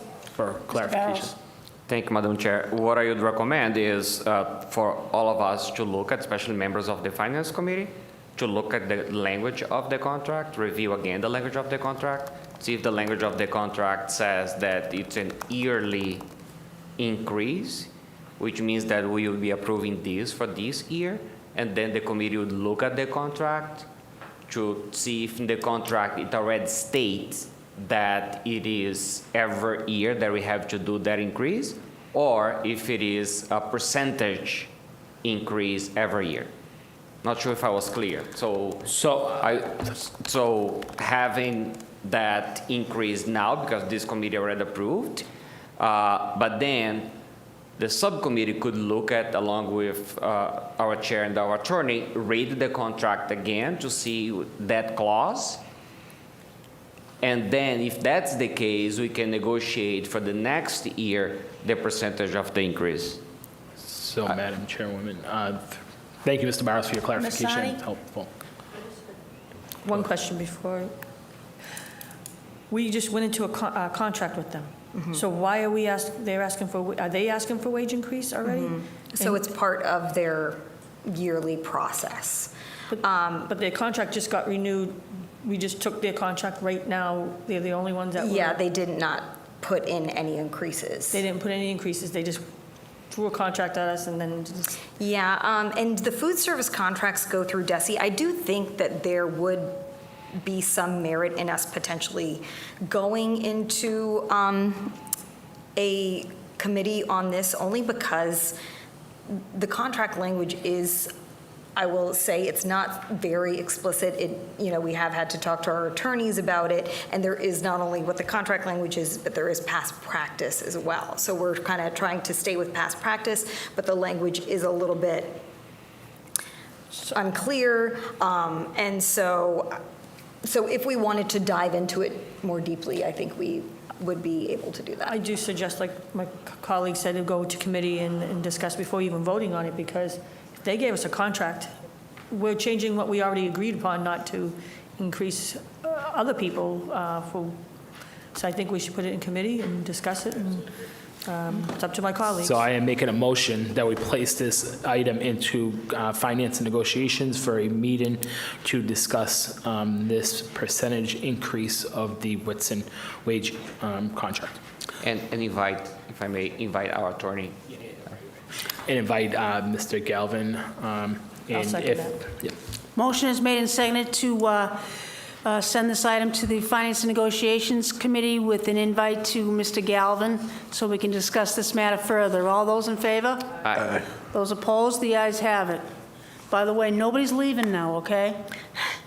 Because if one of us leaves, we don't have a quorum. Hurry it up. Someone's about to pass out. We can go fast. We'll go fast. Well, item number 7 is the special education update. This was actually approved at the last meeting as a request by the mayor. So I would respectfully request that we invite up Mr. Donahue, our special education director. So move. Madam Chairwoman, I'd actually, if this was the mayor's item and he's not present tonight, should it be appropriate that we table this for one meeting to have the sponsor present? No, and all due respect to Mr. Donahue, I apologize to Mr. Donahue, but I'm going to give the same respect to Ms. Lambert on her items tonight, or any one of us would give the same respect to our colleagues if it was their item and the person wasn't Mr. Barrows? I would say Mr. Donahue is here. I believe the mayor's chief of staff is here, and he can answer the questions that the mayor brought up as a member of this committee last time. And if there is any additional questions that the mayor has, we can invite Mr. Donahue again. But he's been waiting here the whole night, was about to sit down, and now we're going to say, well, the mayor didn't come, so now Mr. Donahue will go back home. That's not appropriate in my personal view. So I would say, let's listen what he has to say. And if that does not satisfy what the sponsor requests, we can bring Mr. Donahue back for additional information. Ms. Sani, did you want to say something?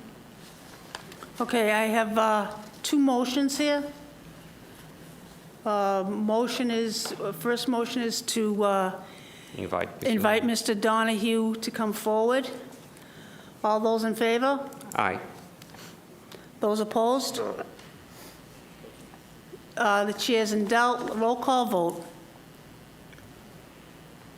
Mr. Barrows. Yes. Mr. LaMonica. Yes. Mr. Marcus. No. Mr. McLaughlin. Ms. Sarni. Yes. Madam Chair. Yes. Okay. Mr. Donahue, looks like a motion has been made and seconded to invite you up. Welcome. Thank you. Madam Superintendent. Hi, good evening. So I was invited to this meeting just to kind of go over some resources for the special education office. A lot of it in our office starts with our special education team leaders and guidance counselors in the building. For any individualized education plan, our special education team leader in each building is the primary contact. We have one ETL, educational team leader, in each building. For 504 plans, just to clarify, they are written and done within the guidance office in each building.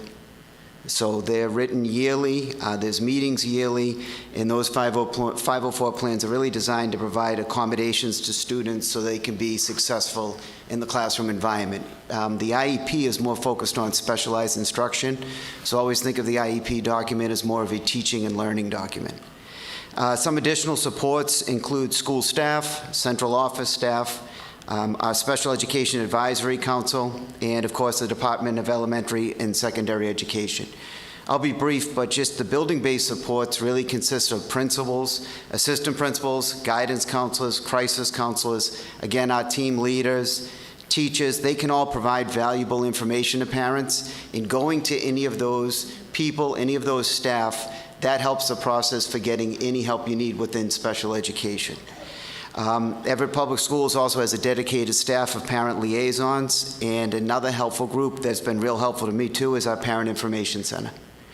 The central office supports, no one's fault at all, but there are some situations that just cannot be handled at the building level. My door is always open. My staff is always willing to meet with people.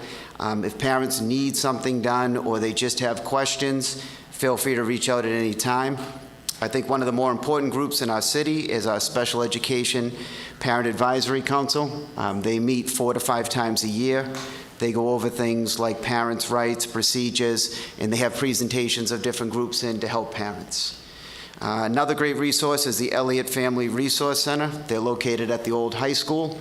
They've been just a huge supporter of the special education department and families, and we've actually gone to their office to meet with families on multiple occasions. And lastly, the big supports are the Department of Elementary and Secondary Education. Parents there can find access to a problem resolution system They can also reach out to DESE for mediation services. And one thing they can also reach out to them for is what's called a facilitated IEP meeting, where they can get representation during meetings. These are just some of the options for parents. These are some of the questions that I was asked to answer, but I would also like to use this time if anybody else has any other questions. Mr. Barrows.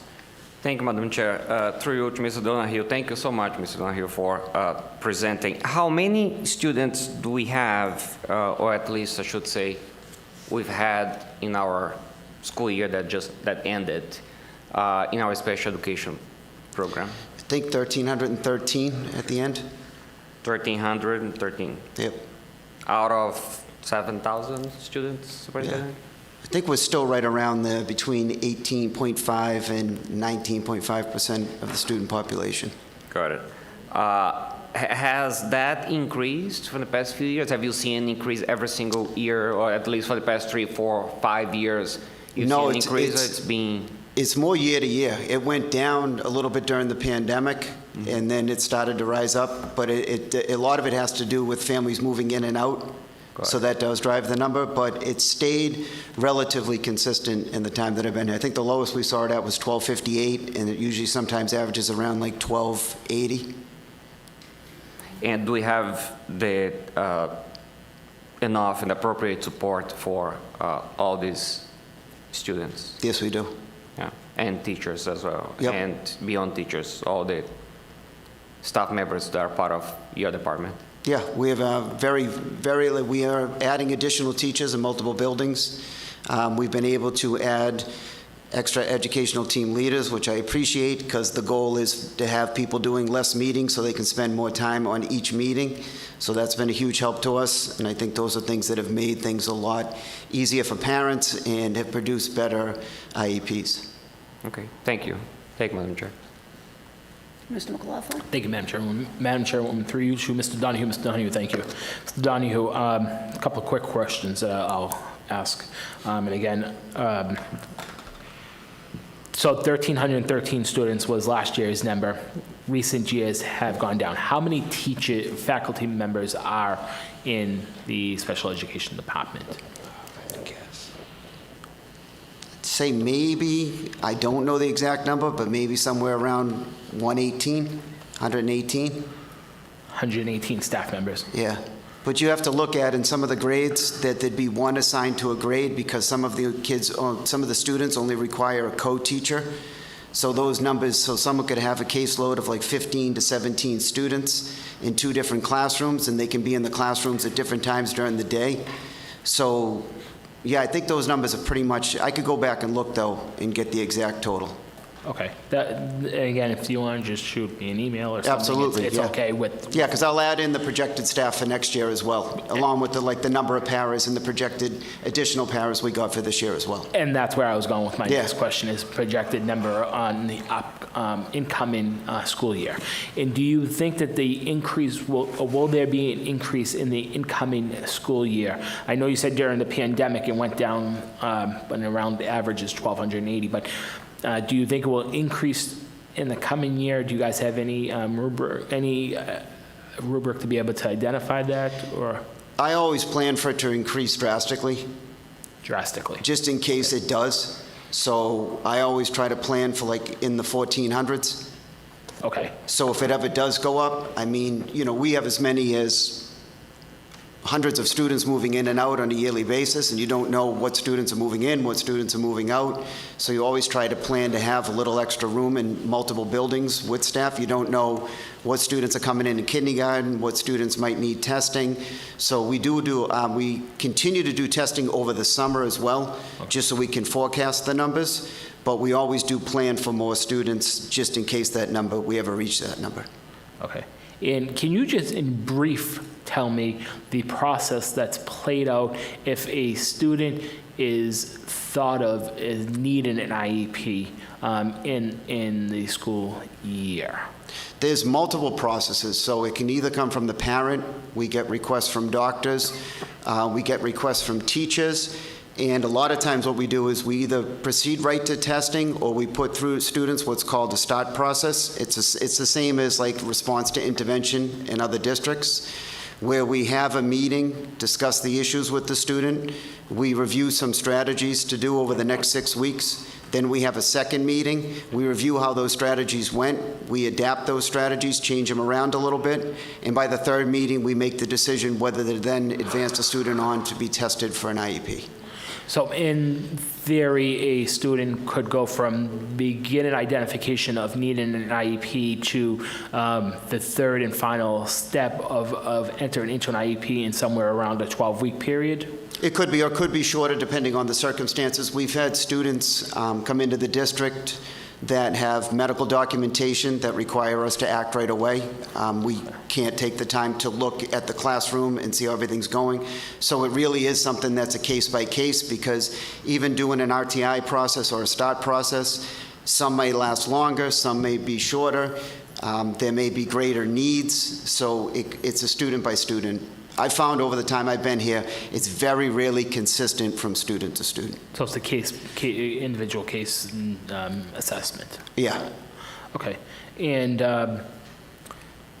I'm going to send you an email with a couple of follow-up questions once you are able to provide that other information regarding the projections for next school year. But again, we talk often, so we'll be able to follow through with that. Absolutely. Thanks, Donnie. I appreciate it. We should know pretty much by about the second week of September. We have a real good idea. And again, we keep in touch. Yep. I appreciate it. Thank you. And I just had one quick question. Mr.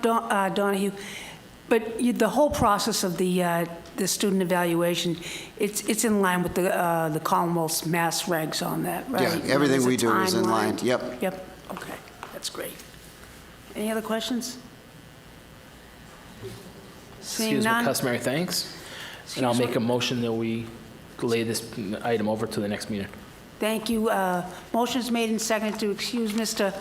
Donahue with the customary thanks. All those in favor? Aye. Those Thank opposed, you. the ayes have it. Thank you, Mr. Donahue. And what was your motion? Make a motion that we table item number 7 to the next meeting of the regular school committee. Motion is, do I have a second? Motion is made and seconded to table this item to our next school committee meeting in August. All those in favor? Aye. No. Those opposed? Opposed. Roll call vote. Ms. Sani? If we're going to lay this over, we're going to make sure that both, instead of making him come up and wait again to present the same thing he just told us, that the person that's supposed to be here that asked him should be here. Because he waited all night to speak, and, I think it's only fair if someone's not going to make it, to let him know ahead of time. This way he could have gone home and not wait here all night. So I would make a motion. I have no problem laying it over, but to make sure that the person representing this item should be here, and if we know ahead of time. Madam Chairwoman, on the motion. Mr. McLaughlin?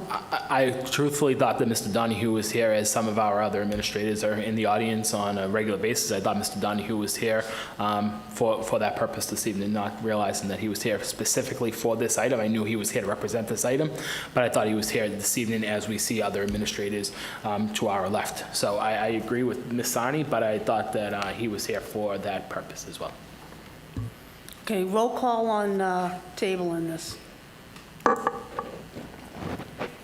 Mr. Barrows? No. Mr. LaMonica? Yes. Mr. Marcus? Yes.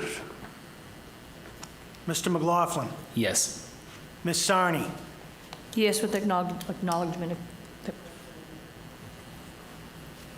Madam Chair? Yes.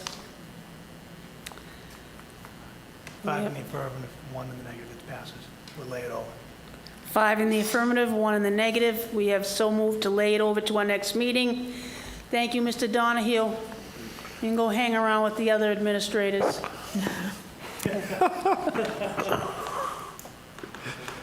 Madam Chair, could we take item number 3 and 4 and lay it on the table when the person will be here? Second motion. Mr. Barrows? Madam Chair, if you authorize, Ms. Lambert had called me. The student who would be presenting on item number 3 is here, along with the material that she presented. She's ready to speak to us briefly. And Okay, if so you let's- authorize, I would ask that we keep item number 3, so I can read it for, on behalf of Ms. Lambert, who had called me, and the student who is here, our student. I'll make a motion to Can- take can item 3 present. out of order and take that. You want to take it now? Yes, please. Motion is made and seconded to take item 3 out of the Roman numeral 7. Superintendent will read the... Sure. Item number 3 is to recognize 2022 Everett High School graduate Tanya Ventura Tejada for presenting to Microsoft this past June 28th after completing the Elevating Agriculture Technology program offered by TSN Timothy Smith Network and the Boston Design Academy, and this was submitted by Ms. Lambert. Thank you. Mr. Barros? Thank you, Madam Chair. It's a great honor to have Tanya here. Tanya, our EHS student. Do you want to invite her up first? I'm going to make a motion to invite Second the motion. Tanya Ventura, our student. to Motion speak is before. made and seconded to invite you up. It's nice to see you. All those in favor? Those opposed? The ayes have it. Continue, Mr. Barros. Thank you, Madam Chair. Appreciate it. So Tanya is our student, and she is one of our terrific students, and she has presented to no one else but Microsoft. And she has brought to us the technology that she presented. She'll briefly speak before us what it is, this presentation that she did, and also what she presented representing Everett High School. Hello, my name is Tania Ventura. Thank you for inviting me to speak today. This was possible due to Everett Public Schools working with BDA, Boston Design Academy. And this is my automated self-watering tower. I had a mentor, Nona Chicks, that helped me a lot with TSN. So there's a big problem that we're facing on Everett and on everywhere, and it's the lack of ways to grow food, and the need for efficient, and the need for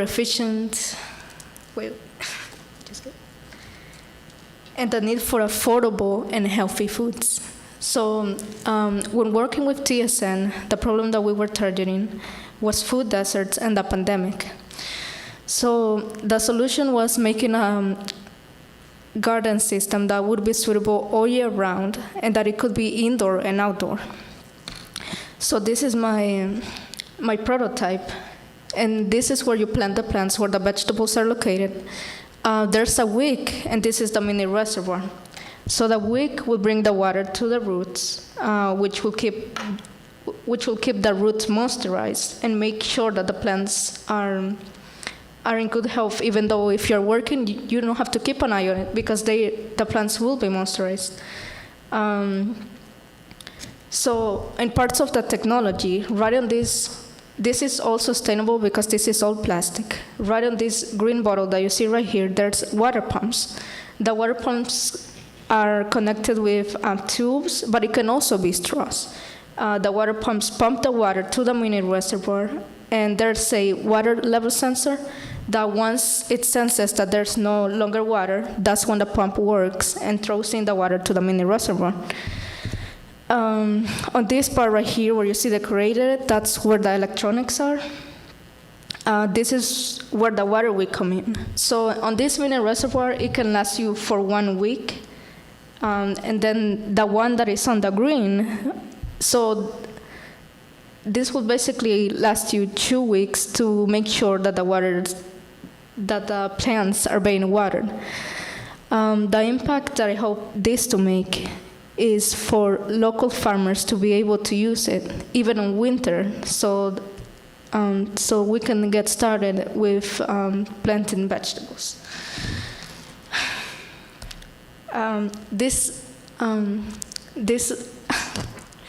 The impact I hope to make is for people to take matters into their own hands, because as we can see, the prices on food are rising enormously. And this is a way that we can start creating our own food while solving our problem with winter and the problem with growing plants like seeds. And yeah, that's it. Thank you very much.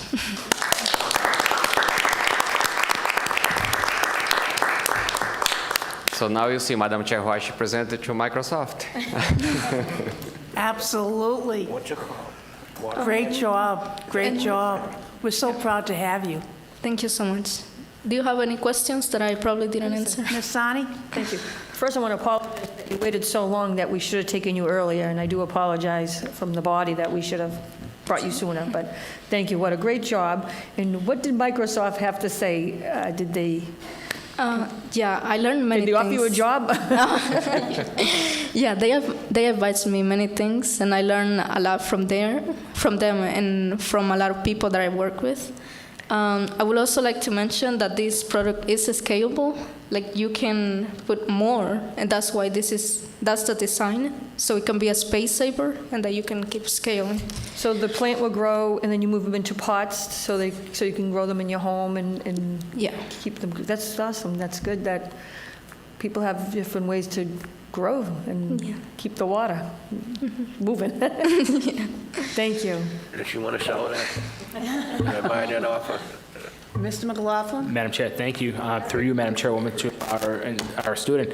Tremendous job, and I know how important community growing has become in our community. And this is definitely something that I think many of our residents would take great advantage of being able to utilize and being able to see it and displayed in the way that it is able to help, as Ms. Sani said, in individual homes to be able to grow year-round is truly, I think, the next step in community growing. And I know there's been so many community farms that have been built around the city of Everett, but the indoor ability to be able to grow year-round is tremendous. And I think that, again, it just shows the reflection of our students, and congratulations to you for being able to present that to Microsoft, but thank you for coming and presenting it to us, because I think that our community can benefit greatly from your invention. So thank you, I appreciate it. Yeah, thank you.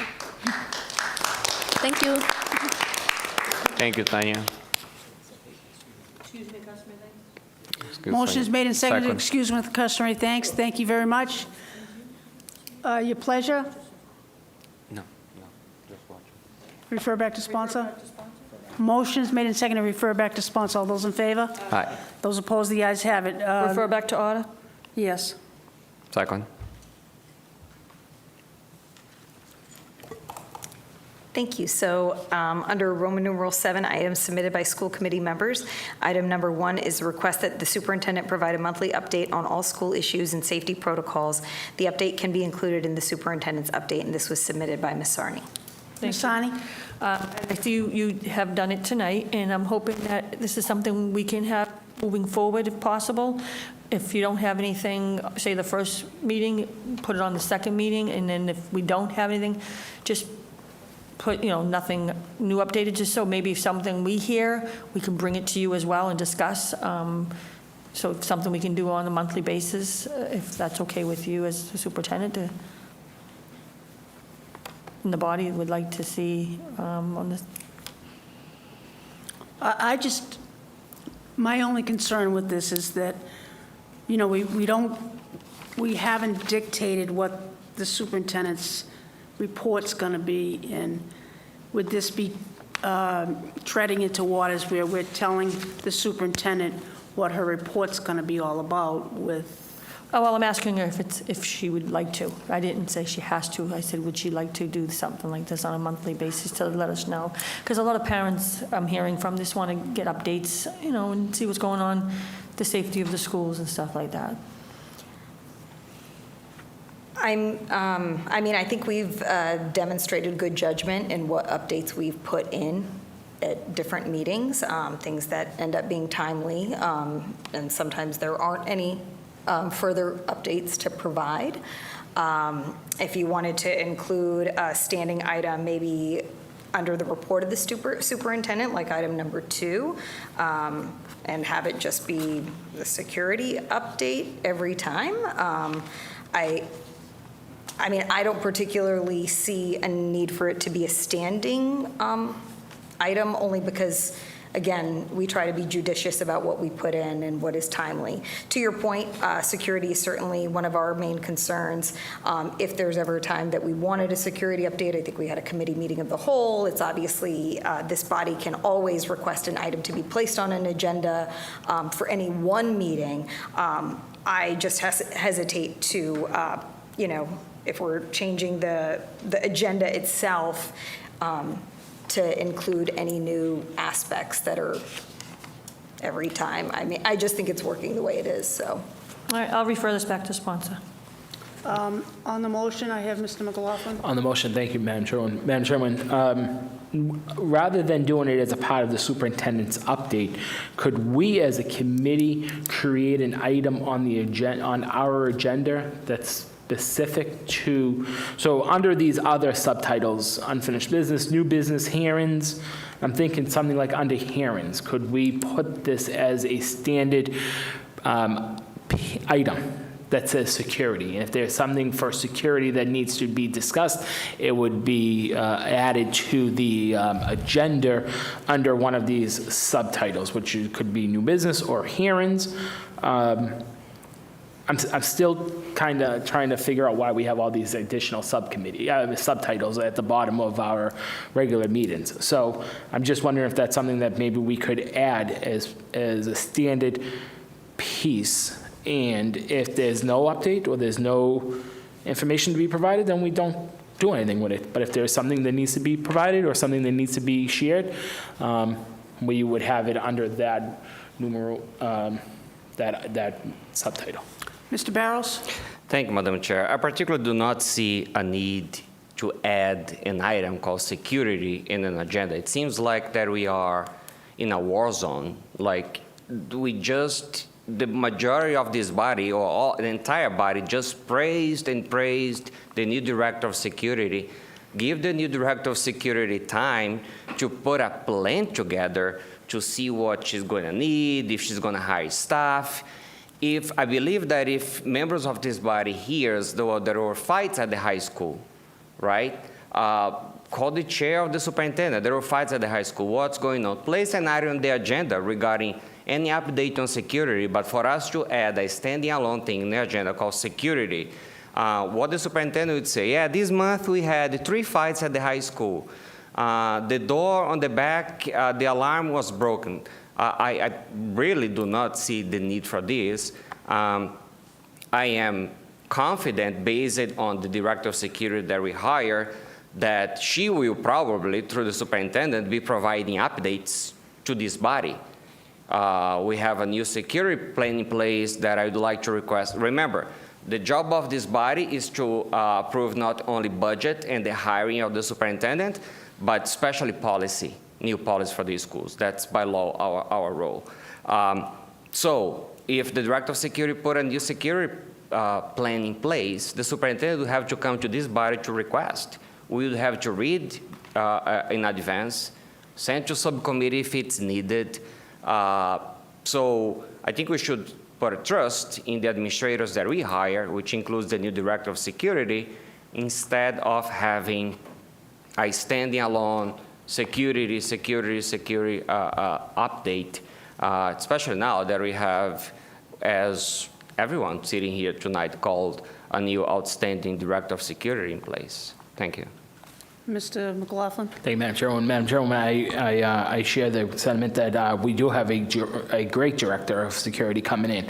That doesn't mean that we need to water down the intention of being able to place on the agenda just a basic subtitle that gives us as a body the ability to be able to discuss an item that may or may not arise. I don't see any harm. And you can water down what you'll call it, just the word security, as if the world is coming to an end. But that's not the need of the intention of the subtitle that you could do. You could get creative with it. There's many different ways that you could be able to place it forward, and it doesn't mean that it's going to be acted upon at every meeting. It doesn't mean that there may be 3 months where this subtitle doesn't need to be.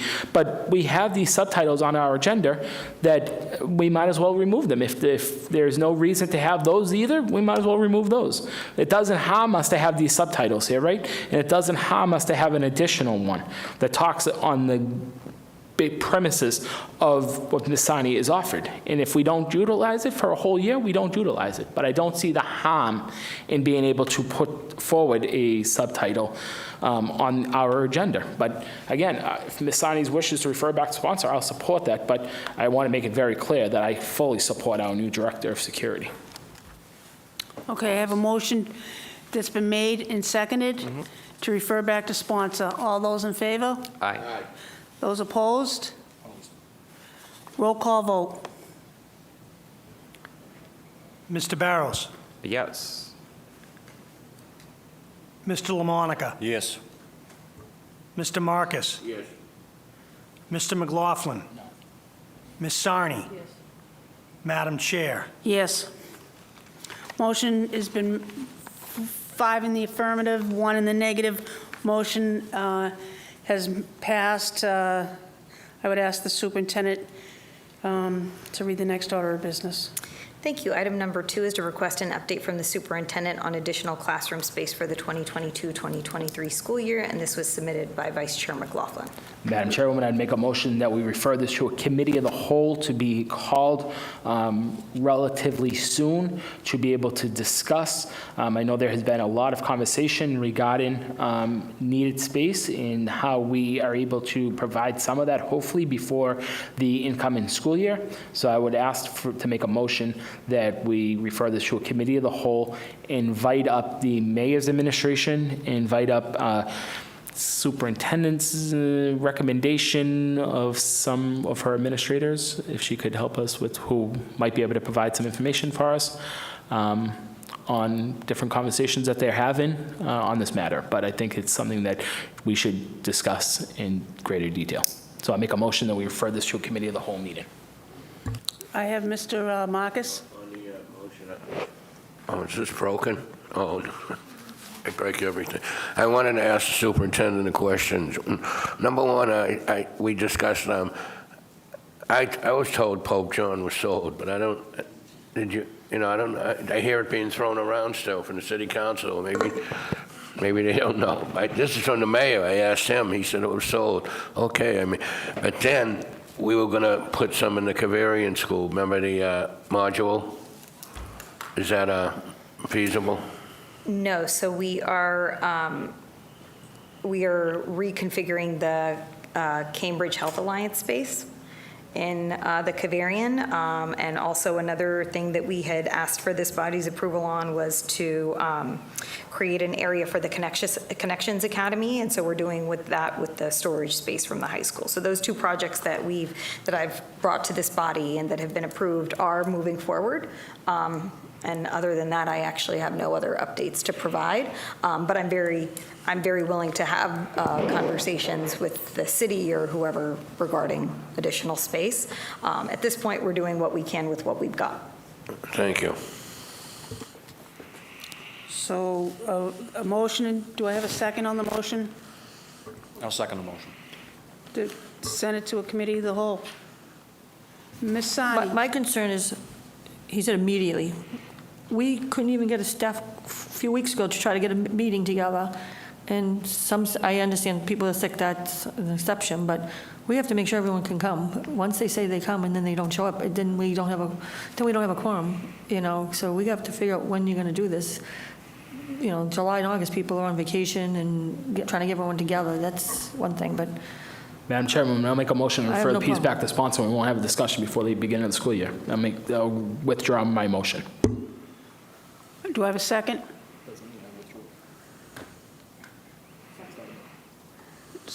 You want to? Refer back to sponsor. Do I have a second? Second. Motion is made and seconded to refer back to sponsor. All those in favor? Aye. Those opposed? The ayes have it. Thank Thank you. Item number 4 is to request the formation of an ad hoc committee to partner with MASC to begin the conversion to the MASC policy subscription service, and this was submitted by Ms. Lambert. And I did speak to Ms. Lambert over the weekend, actually yesterday, when she told me about her sick situation.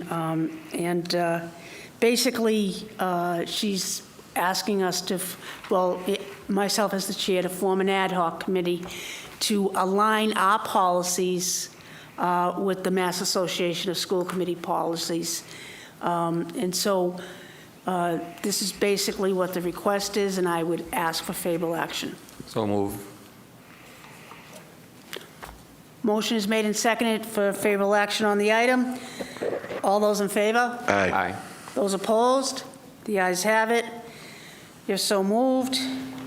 And next up, Madam Superintendent. Thank you. So on to Roman numeral 8 subcommittee reports, and we have one, which is the Finance and Negotiations Subcommittee from June 22nd.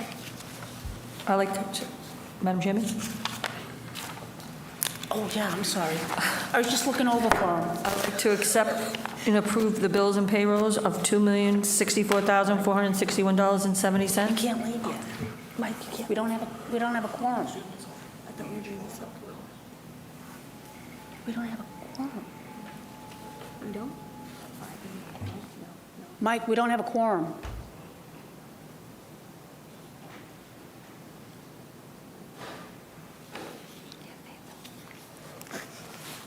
I'm going to call up Claire, bring her up.